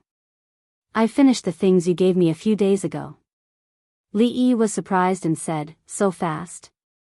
Fong nodded and said, next time, you can leave these small things to others. These days, I didn't even have time to take care of the shops in the city. All right, get in the car. Li Yi waved his hand. These days, without Fong, it was much quieter. However, he couldn't let him keep doing those unimportant chores. He only hoped that he could sum up the experience and learn from it. When he arrived at Furong Garden, Li Xian and the eldest princess had not arrived yet. Seeing that rocking chair, Li Yi felt a little distressed. The ruler of a country came to snatch a rocking chair in broad daylight, and didn't even get a tael of silver as compensation. Was there still law in this world? The old emperor lay on the rocking chair and asked directly, what are you going to do about the academy? What about the academy? Li Yi was surprised and said, isn't it always the eldest princess who deals with the academy? I don't know. Emperor Jing glanced at him and said, all right, Mingzu is a straightforward person. How could she think of such a sinister idea? Don't think that I don't know that it's all your ideas. Last time in the Imperial Garden, I heard everything. I'm sorry, I forgot. Li Yi smiled awkwardly and then said doubtfully, Your Majesty, you were just talking about the academy. The academy has been doing well recently. Nothing has happened. Emperor Jing frowned and said, then the Yu family. Li Yi looked puzzled and asked, which Yu family? Ning Yuan Ho. Emperor Jing had just opened his mouth when he saw Li Yi's expression. He was startled and seemed to understand something. He nodded and said, the Yu family has made contributions to the country in the past. Don't kill them. Li Yi shook his head and explained, Your Majesty, you misunderstood me. I didn't intend to kill them, father. The eldest princess came from behind and bowed to Emperor Jing. I'll take my leave first. It was better for an outsider like him not to know about the discussion between Her Majesty and the retired emperor. Li Yi sensibly retreated. He still had to eat here later, so he couldn't leave for the time being. Fortunately, the scenery in Hibiscus Garden was good. He planned to go to the lake to enjoy the scenery. After a few steps, he stopped and stared blankly in front of him. Not far away from the intersection, a proud Lolita wearing a white palace dress stood there charmingly. Li Yi was slightly surprised. The proud Lolita usually liked to wear brightly colored clothes and wore her hair in a double spiral bun. The flying fairy bun was the favorite hairstyle of young girls. Today, she wore a white palace dress and her hair was combed back into a heart bun. At first glance, she didn't look like a crazy girl at all. At this moment, Li Yi truly felt that the 14-year-old Princess Shining was no longer the proud Lolita from before. Sir. She stood there with her hands clasped together and said something in a low voice. Li Yi came back to his senses and walked over. He asked, "Where's Yongning? Why isn't she with you?" She lowered her head and said with a red face, "Yongning has to go to class today. I'm not feeling well, so I asked for leave." You're not feeling well? Li Yi looked down at her and asked with concern, "What's wrong? Have you seen the imperial physician?" The proud Lolita lowered her head and looked at her toes. She whispered, "I feel uncomfortable for a few days every month." There's no need to see the imperial physician. Li Yi didn't know how to respond to this question. The little Lolita had really grown up. In the past, she liked to hold his hand when she walked and would often cling to him like an octopus. Now that they were walking side by the lake, she wasn't as noisy as she used to be. She became exceptionally quiet, which made Li Yi feel a little uncomfortable. Sitting on the lawn by the lake, the proud Lolita softly talked about some interesting things that happened to her in the academy. For example, no matter what kind of chess they played, she had no match in the academy. Another time, when the mathematics teacher punished her friend, she asked Li Han to come up with a few questions to ask the mathematics teacher. In the end, the female teacher didn't come to class for 3 days. Li Xian and the eldest princess walked over from afar. Li Xian looked at the two of them and squatted down. He said, "Bing Ning, come with Brother Xian. Brother Xian will give you something fun to play with." Brother Xian, I've grown up. I don't play with those things anymore." Although the proud Lolita was unwilling, she was still dragged away by Li Xian. Li Yi lay comfortably on the grassy slope. Below him was a small lake. The lake water was dark green. The wind blew from the surface of the lake, bringing a refreshing coolness. This kind of weather was actually very suitable for barbecues or picnics. It was a pity that the old emperor had already arranged a banquet, and Mingzu sat beside him. She bent her legs and looked at the lake. She seemed to be thinking about something, and her gaze was slightly absent-minded. Li Xian walked over from afar and said, "I'm afraid that the two of you will attract suspicion if you're alone. It'll be better if I'm here." He took out 2 pieces of dough from his sleeves and stuffed them into his ears. He looked at Li Yi and said, "Don't worry, I can't see or hear anything. You guys can continue chatting." After he finished speaking, he walked to a place 10 feet away from the two of them and lay down on the ground. At the same time, in a palace somewhere in the courtyard, a girl in a white dress lay on the bed. She crossed her legs and swayed unconsciously. She flipped through the pages of a book and muttered, "The book says that girls should be reserved, but teacher doesn't seem to like it." You're tuning in to the Journey of the Soul YouTube channel. Don't forget to subscribe and join us on this journey to catch the most captivating stories.